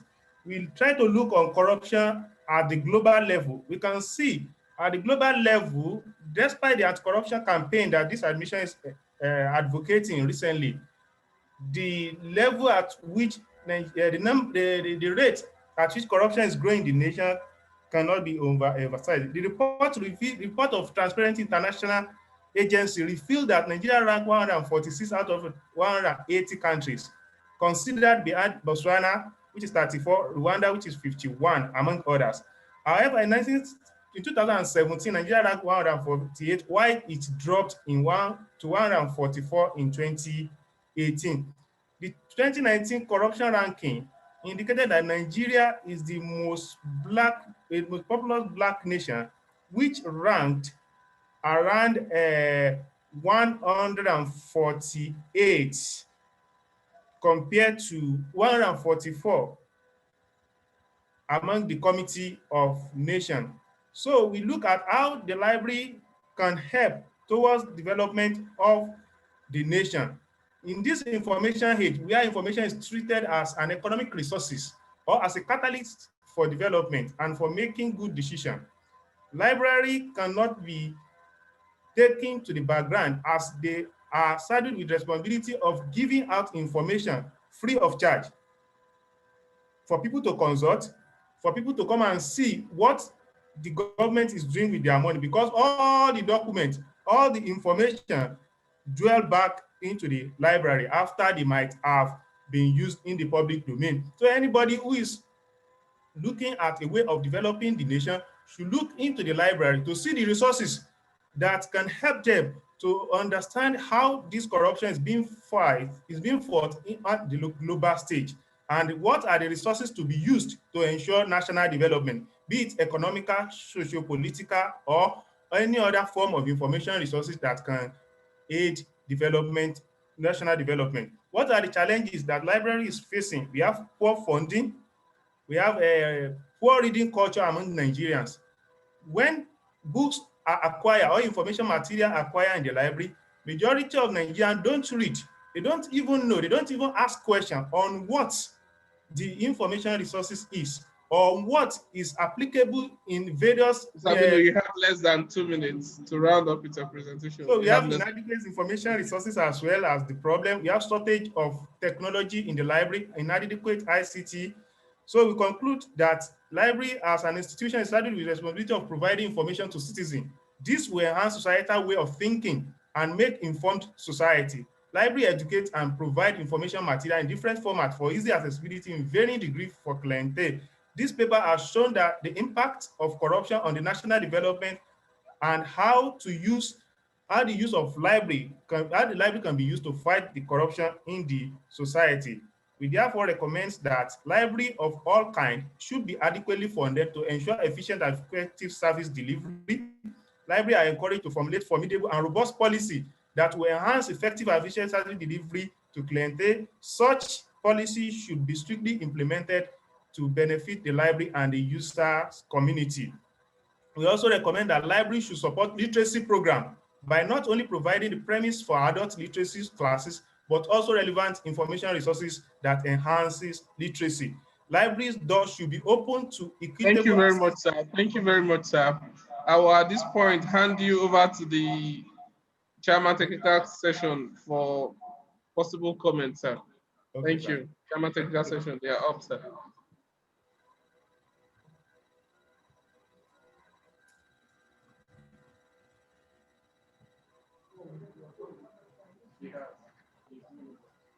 Hello, Mr. Dr.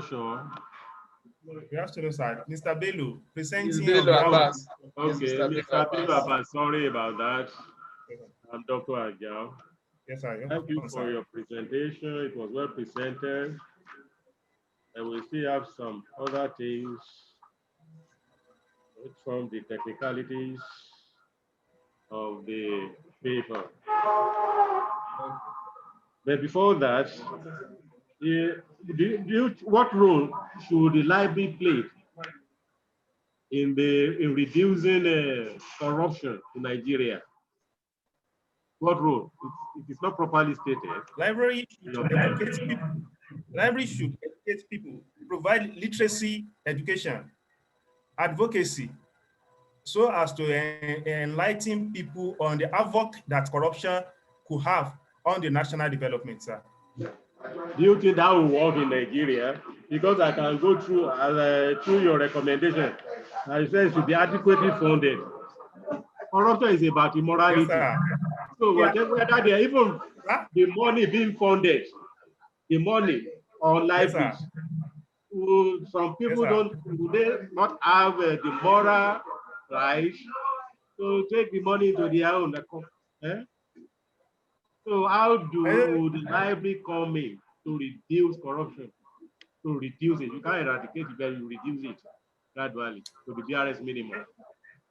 Yes, sir. You know, it's a program that is going to be steady. You said, is it going to be possible in the Nigerian society? We cannot be having that. Corruption is not about Nigeria alone. But we cannot be saying that it's flourished among the blacks and the whites. So, yes, sir. I said corruption flourishes in both the blacks and the whites. Yes, sir. So it's not peculiar to Nigeria alone. But how would the library assist to reduce? I don't know if you are allowed to make comments too.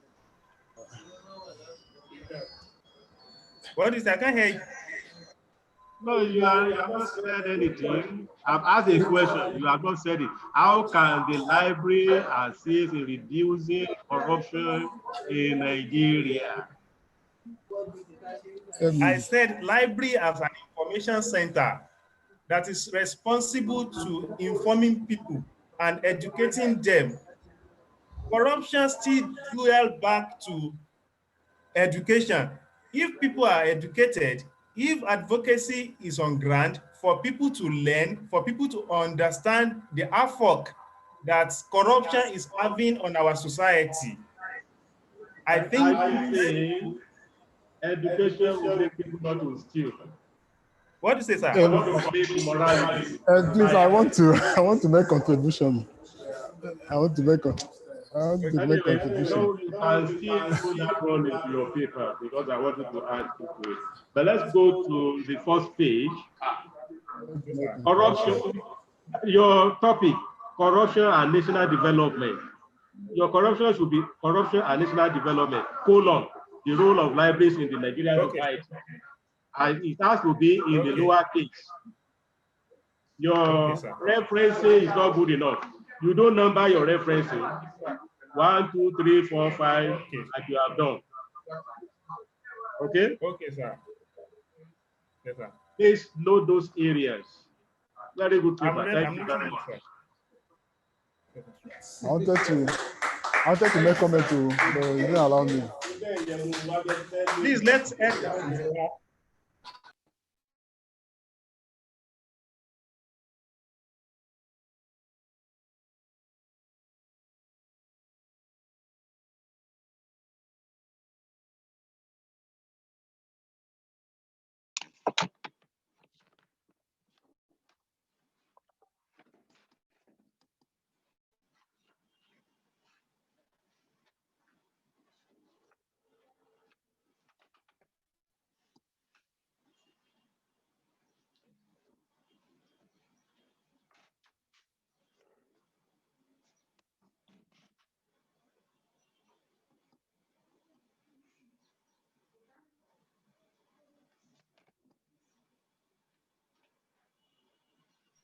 Mr. Kishamiju, can you please talk to us so that we know whether you are up? Can you please? Okay, hello. Okay, hello? We can have you now. You can go ahead with your presentation. Okay, thank you very much. Good afternoon, Mr. Chairman. Yeah, I'm Kishamiju. I'm presenting on Industrial Nora, Ojokende, and Bamishi Esther. And the topic before me is evaluating the factors affecting the integration of information and communication technology in achieving corrupt-free inventory in hotel businesses. And if I have to say that we all know the meaning of ICT, and we all know the importance. You have 7 minutes, please, out of which you have elapsed 1 minute. So you have 6 minutes more. Please, you have to be speedy. Okay, thank you very much. So we all know the meaning of ICT, and we all know the importance of ICT. But the main objective of this particular study is to identify the possible factors affecting the integration of ICT in achieving corrupt-free inventory in the hotel businesses. And I have my hypothesis as full integration of ICT in inventory management do not advance the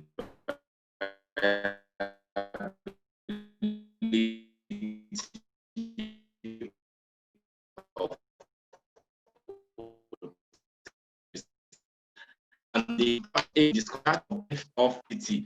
Moreover, the reason why we look at this particular paper is that everybody has been talking about ICT. I discussed the so-called factors of this so-called ICT in managing inventory management in 20 questionnaires. Yes, sorry, I distributed 120 questionnaires to 120 respondents, and all were returned, representing 100%. 100%. And meanwhile, for test of our hypothesis, the study adopted use of ANOVA, in which we are able to make logical conclusion. So, part of our conclusion or findings is part of our findings is that we are able to discover that truly this we have some factors that really contribute that really affect ICT when they are to manage a corrupt-free inventory in hotel businesses. And we have some of these factors as 1, lack of standard in operation; 2, managers underestimating contribution of ICT; 3, lack of flexibility; funding difficulties; 4 or 5, inadequate professional skills, and so on. Even cyber security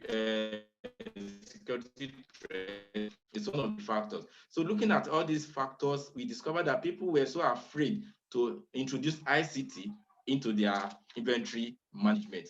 And we conclude that ICT is very, very important. That's some of I find it is very, very important. And it is very, very encouraging to tell every one of us that we have to look for a way to manage these factors, because we can't do away with ICT in our businesses. So we must fashion out ways to manage these factors in order to remain in business. And we are able to recommend that all hotel operators or business owners should be able to see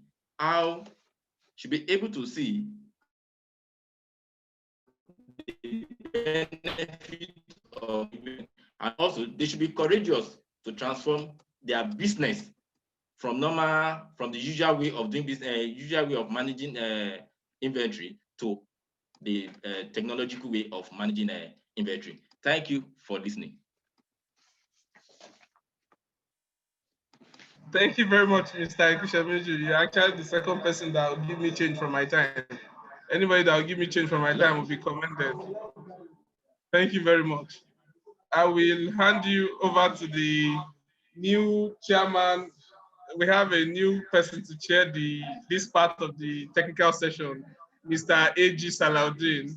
He is in charge now to do justice to your presentation. Thank you.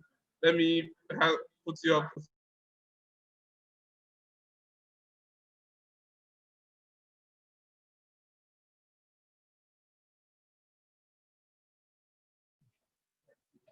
Okay. Good day, ladies and gentlemen, from wherever you are linking up with us, and thanks for being with us. The paper titled Evaluating the Factors Affecting Integration of Information and Communication Technology in Achieving Corrupt-Free Inventory in Hotel Business. The lead paper presenter there is Mr. Ikusheni Mutoluwache M, and I've gone through the paper. No doubt it's a lot of hard work has gone into the paper. Thank you very much, sir. The authors have done a lot to follow research process. Okay. It's commendable. Thank you so much, sir. I can see that it's more than one author. We have 3 authors, right? Yes, 4 authors. That's the kind of, that's the kind of collaboration that is expected in academics. Thank you very much, foster sir. cooperation and understanding. Thank you very much, sir. No paper, no matter who is writing it, is perfect anywhere in the whole world. Yes. And I'm sure when anybody is going through it, even the authors themselves, in future they will see some things to correct. I'm not really here for that. I just want the idea on the paper to be clear to us. Now we have mentioned integration factors affecting the integration of information and communication technology. My little issue here that I just want to suggest, I have browsed the paper. I didn't really see those information technology stuff. Maybe it's because I didn't have enough time. But if it is not there, maybe you find a way of linking it and possibly showing us, yes, how it is. It is a well done job. I know it takes a lot of research. Okay, sir. Also, when your data you collected is, you said you sent 120 questionnaires. That's a lot. Sir. So please, when you go back, if those things are not there, please find a way of linking them. Okay, sir. God bless you, sir. Thank you, sir. God bless you too. Okay, God bless you. You are very much welcome. I wish you a great future. Thank you. Thank you. Amen. Thank you, sir.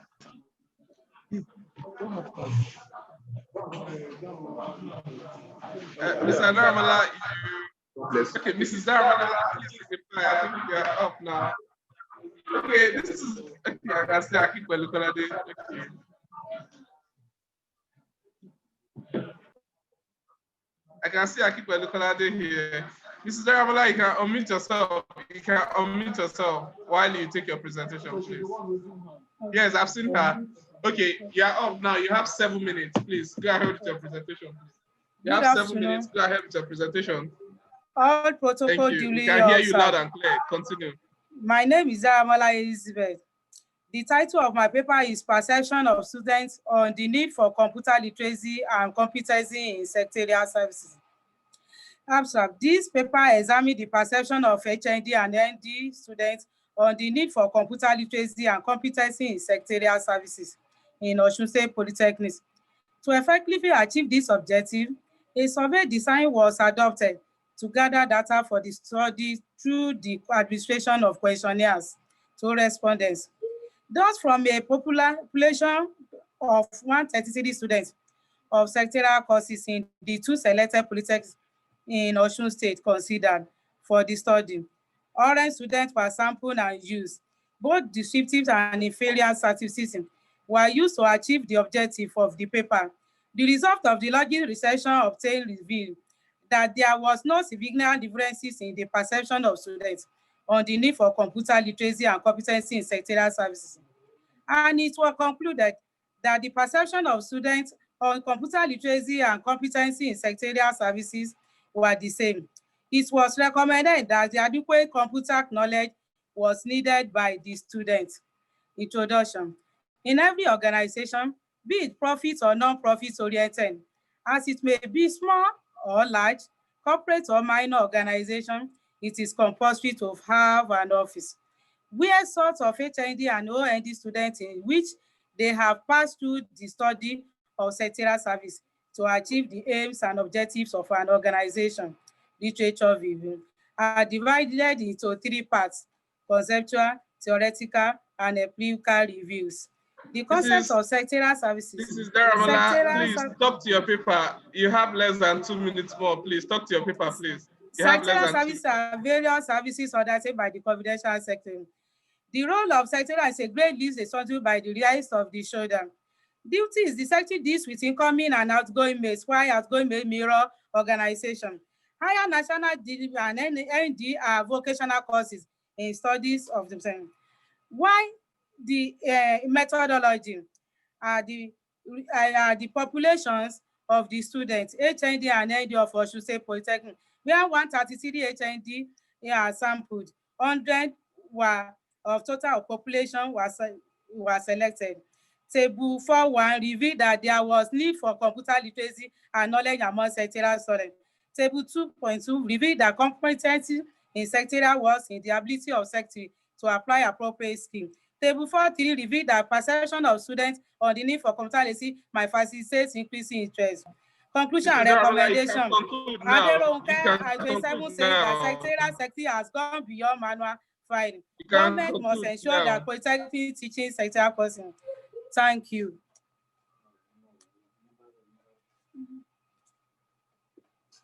Let me hand you over to the chairman for assessment of paper. This is Daramola Elizabeth, right? Yes, sir. Thank you for the presentation. Let me give you the few bad news I have before the good ones, if you don't mind, please. The others, I'm not sure can see, but the cover of your paper here, is bringing down the value of and the work you have done on the paper. You people have done a lot of job and it is great. In fact, I'm impressed, especially in the analysis section. The job is wonderful. I want to even thank you, maybe you gave it to a professional to help you. You did a lot of job. For the page where you have the topic, perception of students on the need for computer literacy and competency in sectorial services. Please see what you will do to that. Then secondly, maybe you need to educate me. The topic itself, perception of students on the need for computer literacy and competency in sectorial services. I guess any secretary or any administrator in that line, I want to believe the basic assignment or two is the computer competency and literacy. However, that's the paper here, and you have really done a great work here. You are telling us that you have a population of 133 students in these 2 schools you selected, 100 students were sampled and used. For any research of this form, I think 100 is not small, it's okay. You people have done well. And like I said, I told you earlier, or the first presenter when I came here, no work is 100% perfect. So I'm not going to underline or point out anything passive. It is the general idea of the paper and the contribution is making on the. Here we're talking about corruption anyway, and well, but please maybe next time find a way of linking corruption with the things you are presenting, madam. The recommendations here, as you made it here, is yes, there is, of course, I agree with you. There is a need for students generally, not secretarial studies alone, to equip themselves with appropriate computer knowledge. You agree with me that if you don't have computer skill, even this program we are handling, we will not be able to do it. Anyway, once again, thank you for coming,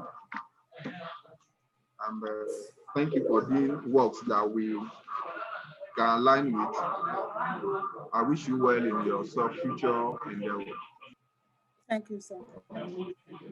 Thank you very much, sir. Thank you, Mrs. Daramola, from wherever you are joining us from. Thank you very much. The next person to present now has 7 minutes as well. Mr. Obuse Raphael. Mr. Obuse Raphael, you can unmute yourself.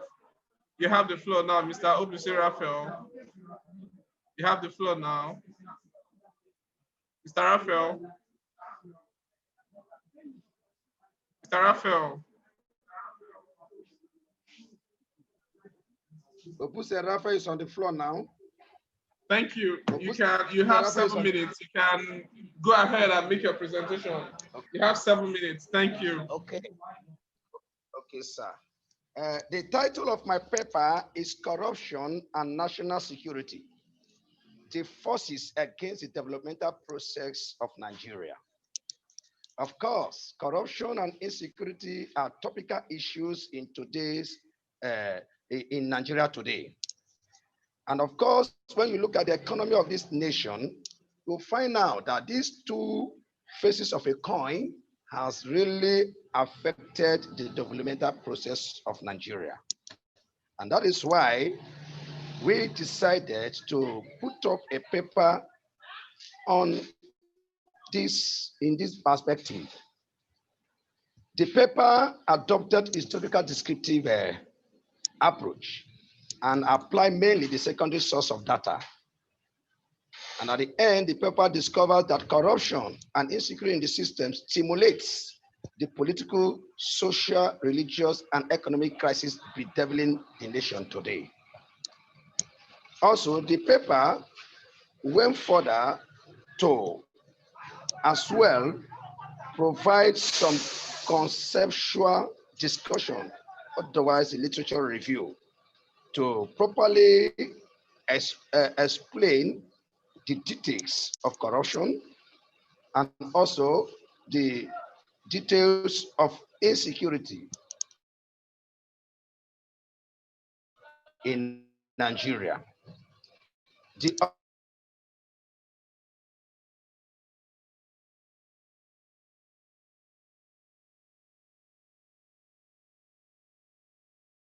objectives of this paper: why corruption is on the eye, political class and government officials intended to x-ray why government corruption and insecurity in Nigeria.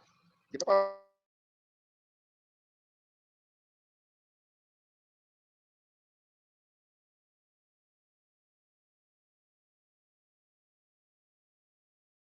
went further to evaluate the effects of corruption on that. Why is corruption? The paper was able to unfold unacceptable leadership has affected the corrupt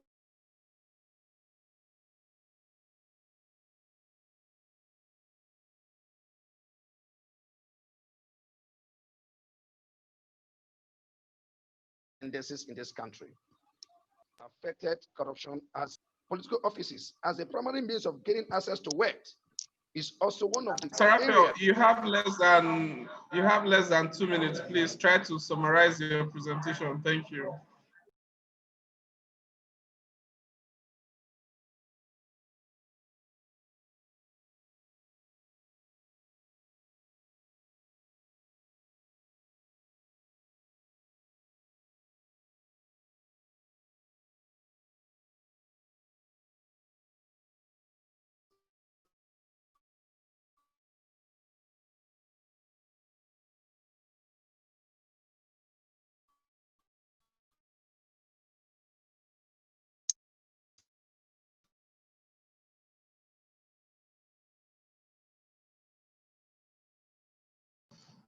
Mr. Raphael, we couldn't get you.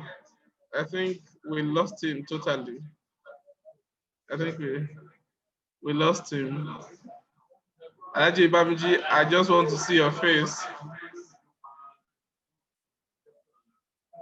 We lost Mr. Raphael. We can pen that paper. While we lost him, let us wait whether he will come back. Then I'll take Mr. Ojo Oladimeji Olushola. Mr. Ojo Oladimeji Olushola. I think he's no more online too. Mr. Ojo Oladimeji Olushola is no more online as well. Okay, we have Mr. Raphael back. Mr. Raphael, you can go ahead. Mr. Raphael, you can go ahead now. You can unmute yourself and go ahead. Okay, I'm going ahead, sir. Also notice that national security proposes the existence of a nation.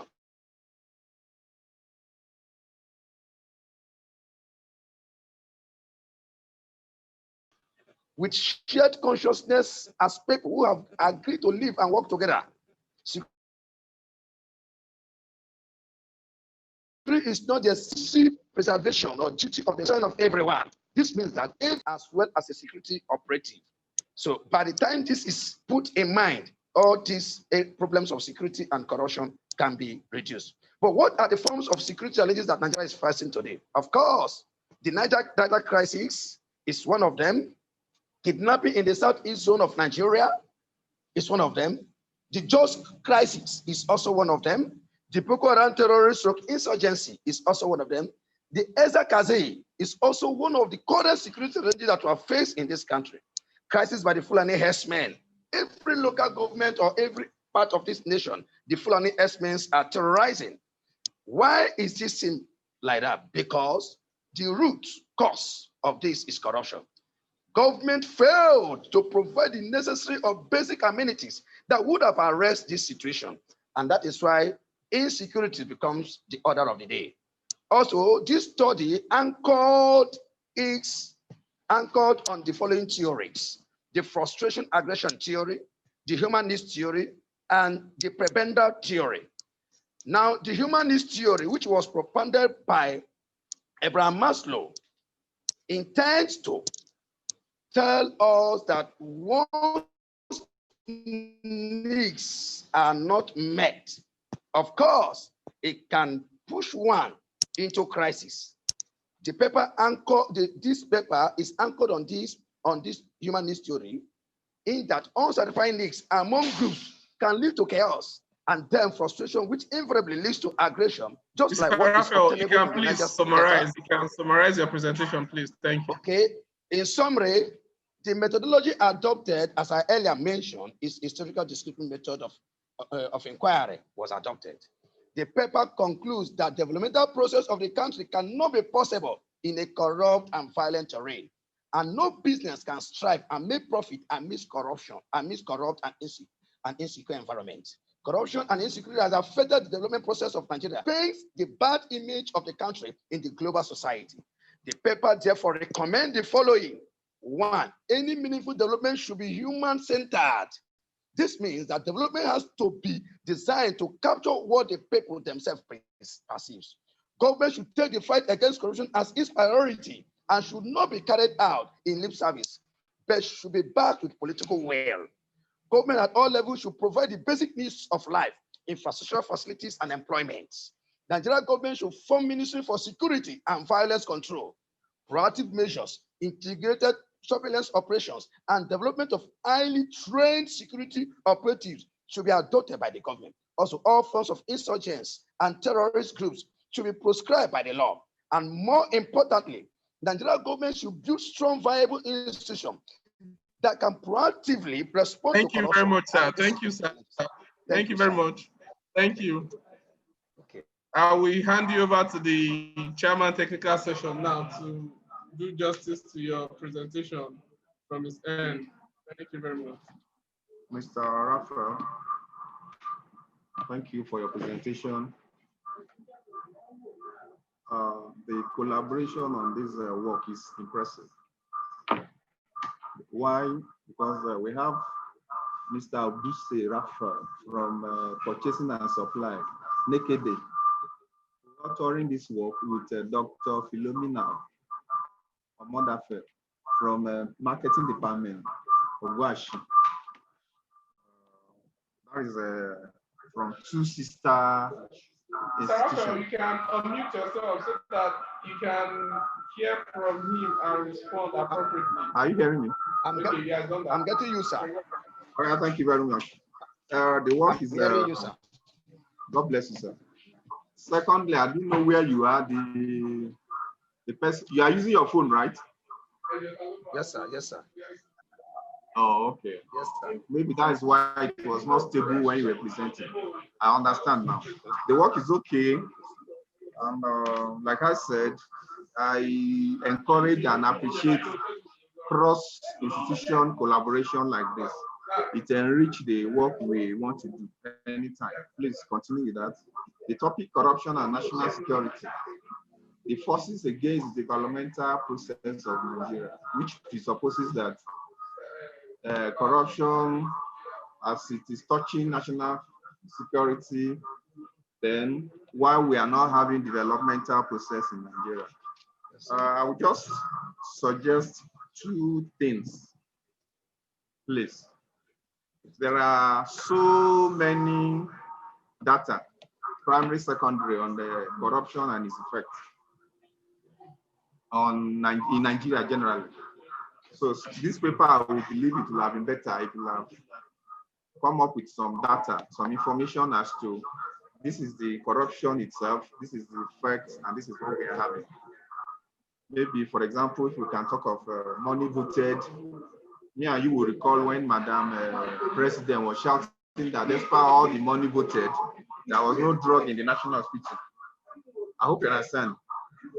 So I am saying that those kind of information will have given more force. This is a beautiful work, but it will have been make it a very great work if you have those information as against making it descriptive. Secondly, sir, I saw some theories here. We have the human need theory, frustration aggression theory, prebendal theory. Yes, but the work itself, when you mention highlight theories like that, the work itself is centered on, it will have been very great if you have tried to identify and base your work on it. Nonetheless, as I've always said, nothing can be 100% perfect. One paper will always lead to another paper or research work. Thank you for coming. Thank you for your work. Thank you for your collaboration with your friends. I wish you well.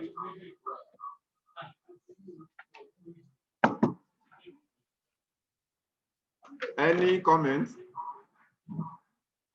All right, thank you very much.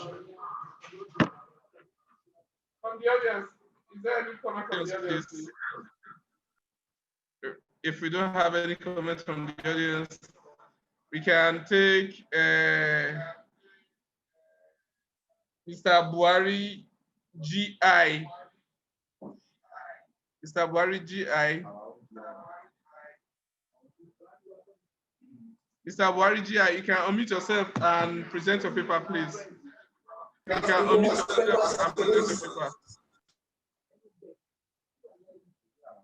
Yeah, Mr. Buhari, you can unmute yourself and present your paper, please.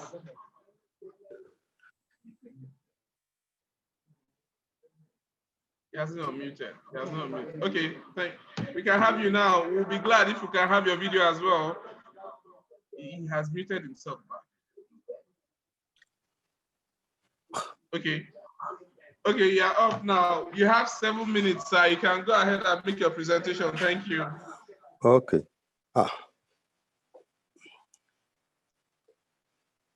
I'm trying to share my paper. I guess that would not be difficult to do because you are making use of mobile phone. Exactly. It will be technically difficult to do because you are on phone. But let us see whether we'll have it. No problems. No. Oh, you share the screen. You won't drop the file. You share the screen.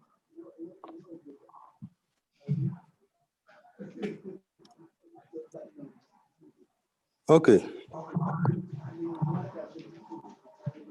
You can go ahead now, sir. Yes. My name is J.I. Buhari. I'm presenting a paper on the role of library in the fight against corruption. The paper is co-authored by Dr. Egunjobi Arwe. Yes.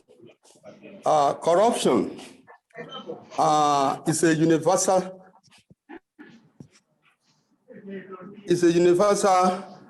norms in our society. It is universal because it is available everywhere. It is in every country, both developed and undeveloped.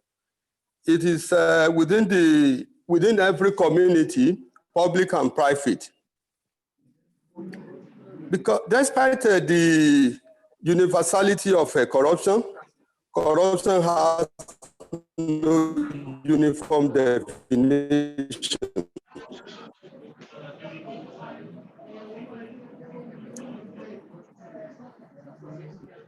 No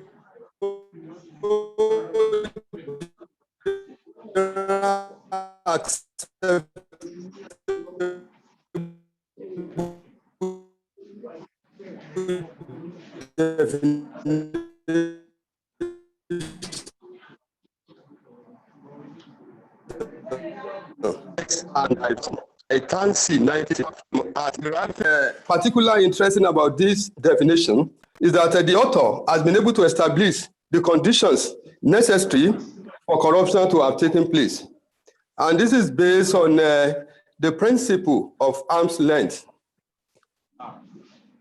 According to him, the arm's length principle said that person or other relationship should not have any decision on the parties that are involved, as a bias towards a party violates the arm's length principle. Again, the second principle is that the bias must be intentional, as accidental violation due to imperfect information does not constitute corruption. The third element that must be present before an action is deemed to be a corruption is that there must be advantage for the individual who commit a violation in the arm's length. Corruption takes different forms, and looking at corruption from a three-dimensional level of international, national, and individual, we have different types of corruption such as embezzlement, bribery, nepotism in public sector recruitment, nepotism in access to public service, vote buying, political patronage, and judicial corruption. That is in line with the Transparency International finding. Causes of corruption could also be looking from three different levels of that is individual causes, organizational causes, and corruption that are caused at the societal level. We have been able to establish through the findings of GORAI 2019 that at individual level we have human greed, disregard for values, low income, and urgent necessity of life. At the organizational level, corruption are caused by lack of good leadership, absence of a good organizational culture, while at the societal level, we have erosion of... You have less than 1 minute to... we have erosion of a value and disregard for rule of law. The effect of corruption is generally, it affects nation development. Then when we look at corruption in Nigeria, it's also universal. And we have an alarming situation despite the constitutional provision. If you recall this NDDC scam, the armed procurement deal, the Nigerian police scam, all these ones are indication that we still have much to do in Nigeria as far as corruption is concerned. Transparency International let us know that there are two purposes of corruption in Nigeria. One is to extract rent. These are the type of corruption that has to do with bribery, and to preserve power that has to do with electoral corruption. The government in Nigeria has made a lot of effort to curb this corruption. This includes anti-corruption bodies that have been established, whistleblowing policy, public complaint commission. Thank you very much, sir. We will, at this juncture, want to link you up with the chairman technical session to comment on your paper. You can help us close your slide, please. You can help us to close your slide. We'll put you up with the chairman technical session for further discussion. Thank you. Chairman technical session, please.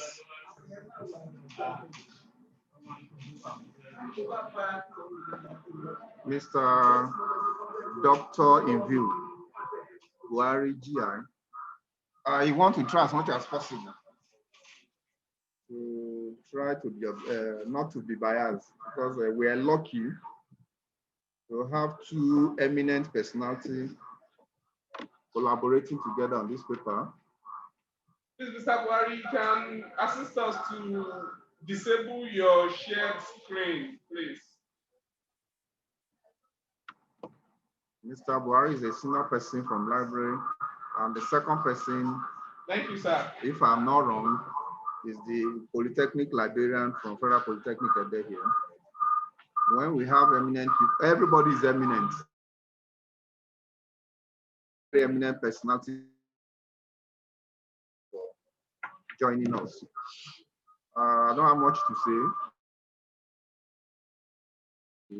Yes, this is, I can see from the write-up that the writers are very, very passionate about this topic. And when you are passionate about something, the tendency is you want to over present and over explain some things.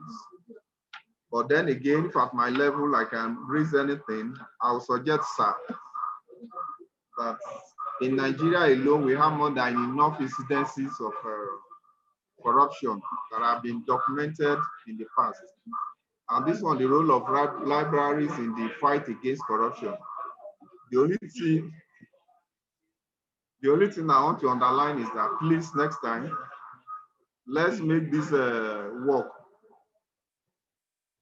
more data oriented, so that we can really drive home our points.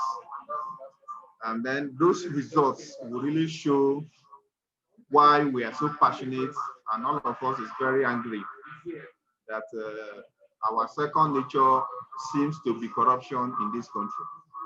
Thank you very much, sir. Mr. Buhari, I don't know whether you have response he has raised. If you have, you can do that quickly.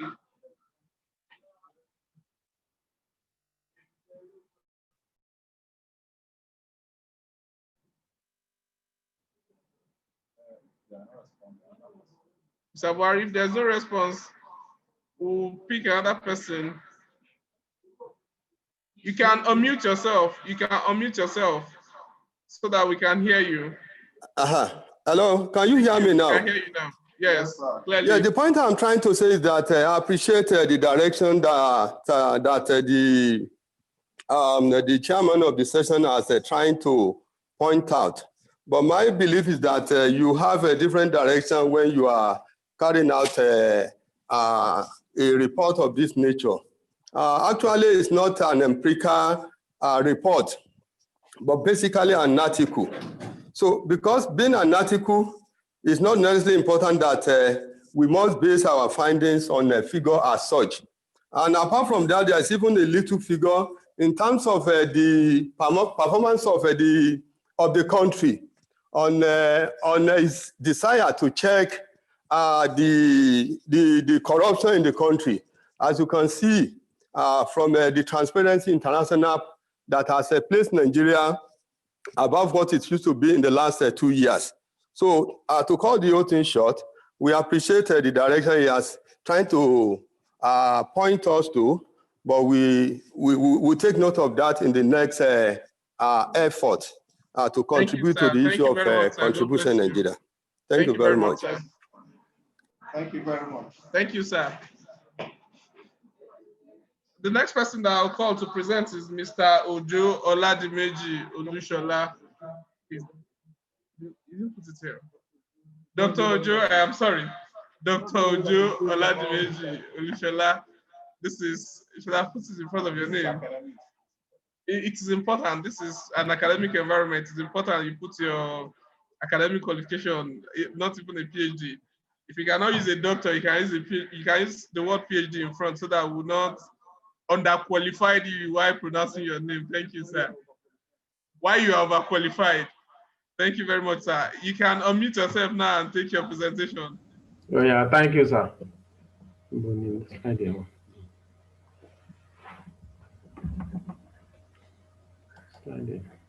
Okay.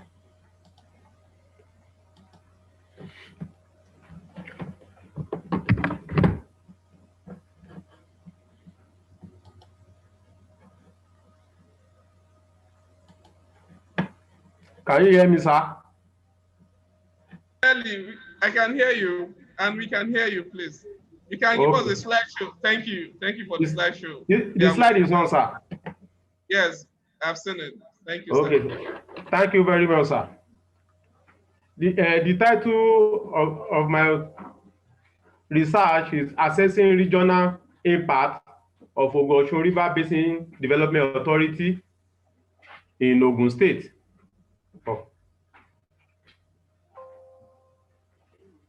In Ogun State, my name is Ojo Oladimeji Olushola, PhD.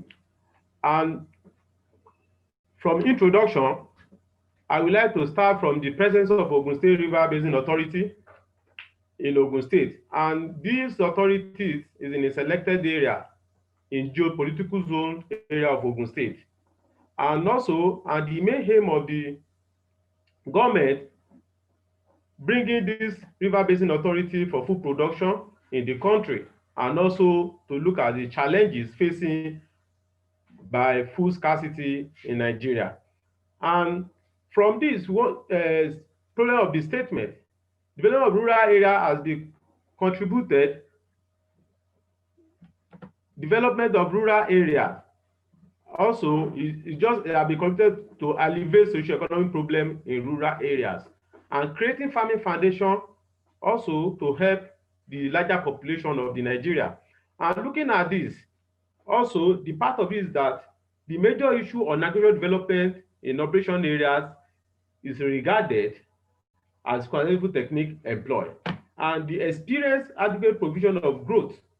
To experience adequate provision of growth in the country, it is important to plan and to develop agrarian areas. So Joe, please, you have 7 minutes, out of which 3 are gone, so you have 4 minutes left to talk the to your study people. areas, sir. The study areas is in Ogun State, and 3 places we are picked, which is Mokoloki, in Obafemi Owode, Okeodon, and Odeda area. Most of the literature cited is talking about the scope of the organization, economic development, inadequate policy, and the importance of the program. Therefore, the paper needs to re-examine the challenges in the study area with the aim of the organization to provide necessary infrastructure to the area and provision of incentives to the occupant. So most of the analysis are done with the descriptive analysis, and we also use a questionnaire for the participant in 3 selected areas. And from this, the research method from this that is based on the inference we are made using Python and the correlation.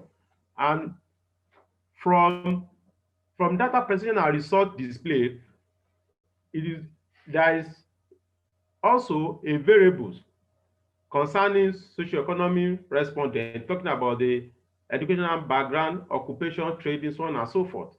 And the major variable that we use to test the perceptions of the inhabitant is talking about the facilities provided in terms of road construction and importance of road to them. And most of these variables tested, like facilities and also farming equipment. And we discovered that most of the people in that particular area were not receiving the subsidy necessary to augment their farming activities, and also have different type of supplement like implement. All these are not available. And most of the electricity, also infrastructure that combine electricity, we also discover that all these are not regular in the study area. These are the pictures of the activities going on in that particular place, where we have the sand mining area that people are using in that local area, and the existing road towards the farms of the people, and also pivot irrigation system that is using for watering of the product, and also all the inactive machines that is available. From the analysis, it was revealed that a habitat project area benefit mostly from agricultural development, which is the main focus of the organization, while the benefits can only be received within the project site. This shows that the benefit people are receiving in that area is basically on agriculture. Other facilities as part of aim and objective of the organization is not being received by the people. And it was also observed that rural electrification is not in focus within the settlement, and none of the objectives of the organization is to improve the life of the rural areas by providing adequate and regular electricity. And part of the recommendation from this paper is that the River Basin Authority should not embark on projects without adequate study or personnel to supervise the project, because during the study we discovered that most of the projects were not adequately supervised. That's why that they are not functioning. Also, the study also provide from the implication that the study also provide policymakers with idea on how to formulate policy that will benefit both the residents. Thank you, sir. Thank you very much, sir. I have to stop you here. Thank you very much, sir. I will hand you over to the chairman technical session while the Thank you, sir. You're welcome. The technical session chairman, please. You're up. Thank you.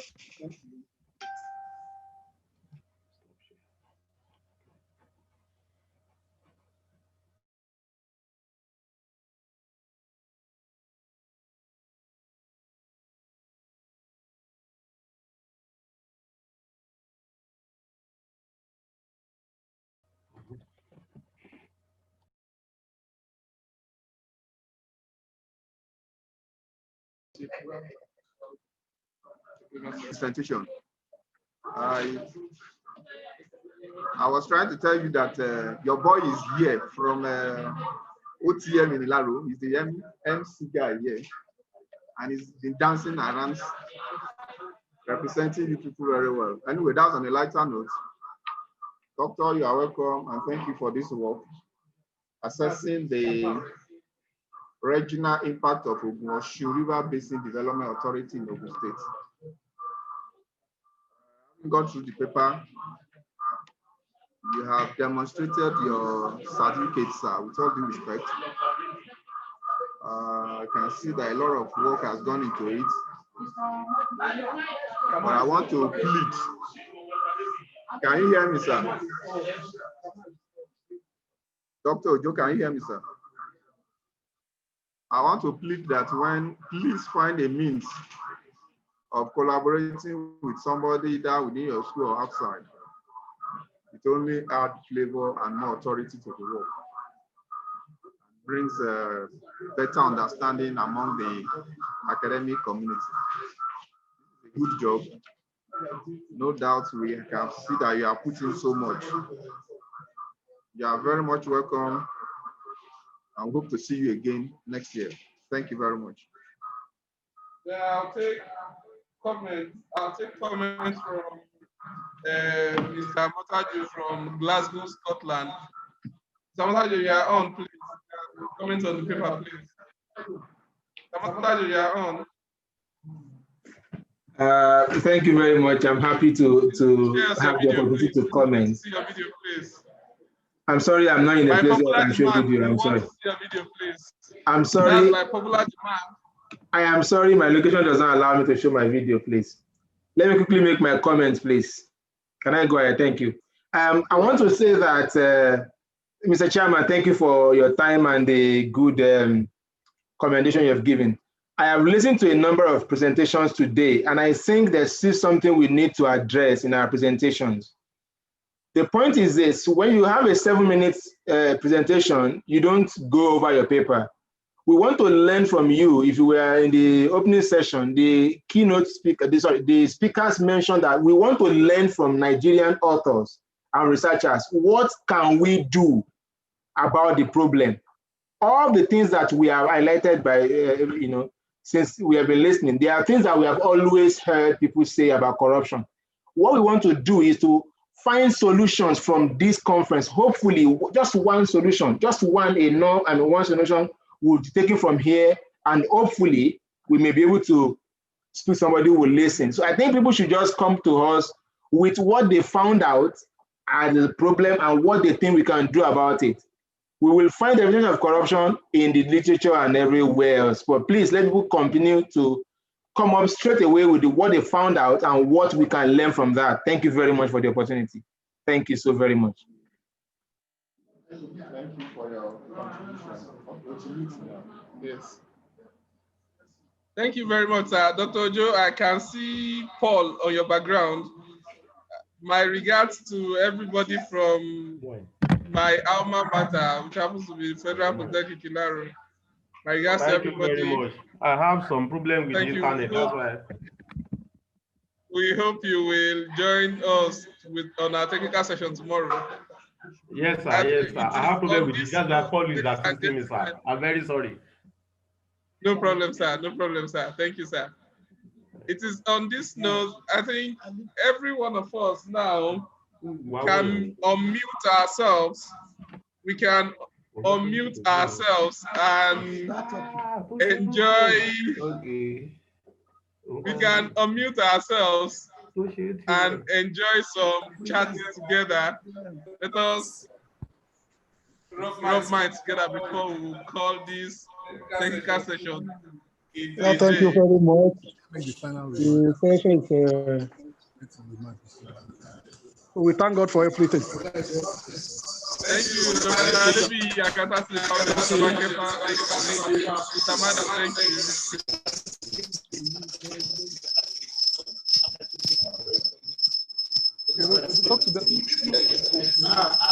Hello, sir. Thank God.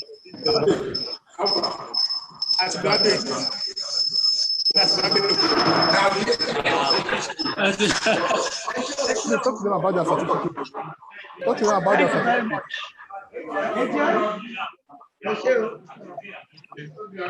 Ladies and gentlemen, I want to bring to our notice that the certificate for participation and presentation of this conference will be sent through your mail. The e-copy will be sent through your mail after the conference to avoid mix-up. We have quite over 80 participants for this conference, so all certificates will be sent to your email address. This conference is virtual and we want to make it that way to the end. Thank you for your understanding. Our technical session starts tomorrow morning by 9 o'clock. Meanwhile, we will be available on Zoom from 8:45. I will be available on YouTube as well for those of you that will have difficulty in joining us on Zoom. You might not have paper to present, but want to see the conference proceeding, you can join us on YouTube to stream live on YouTube as well as Facebook. Our links are available on all platforms. You can get them and link up with us on YouTube or Facebook. Thank you very much. On this note, appreciate all of us that started with us from the opening ceremony till this period. We thank you all and we pray that God in his infinite mercy will preserve our life till tomorrow morning. Thank you. Amen. God bless you. Thank you. Thank you. Thank you. Thank you.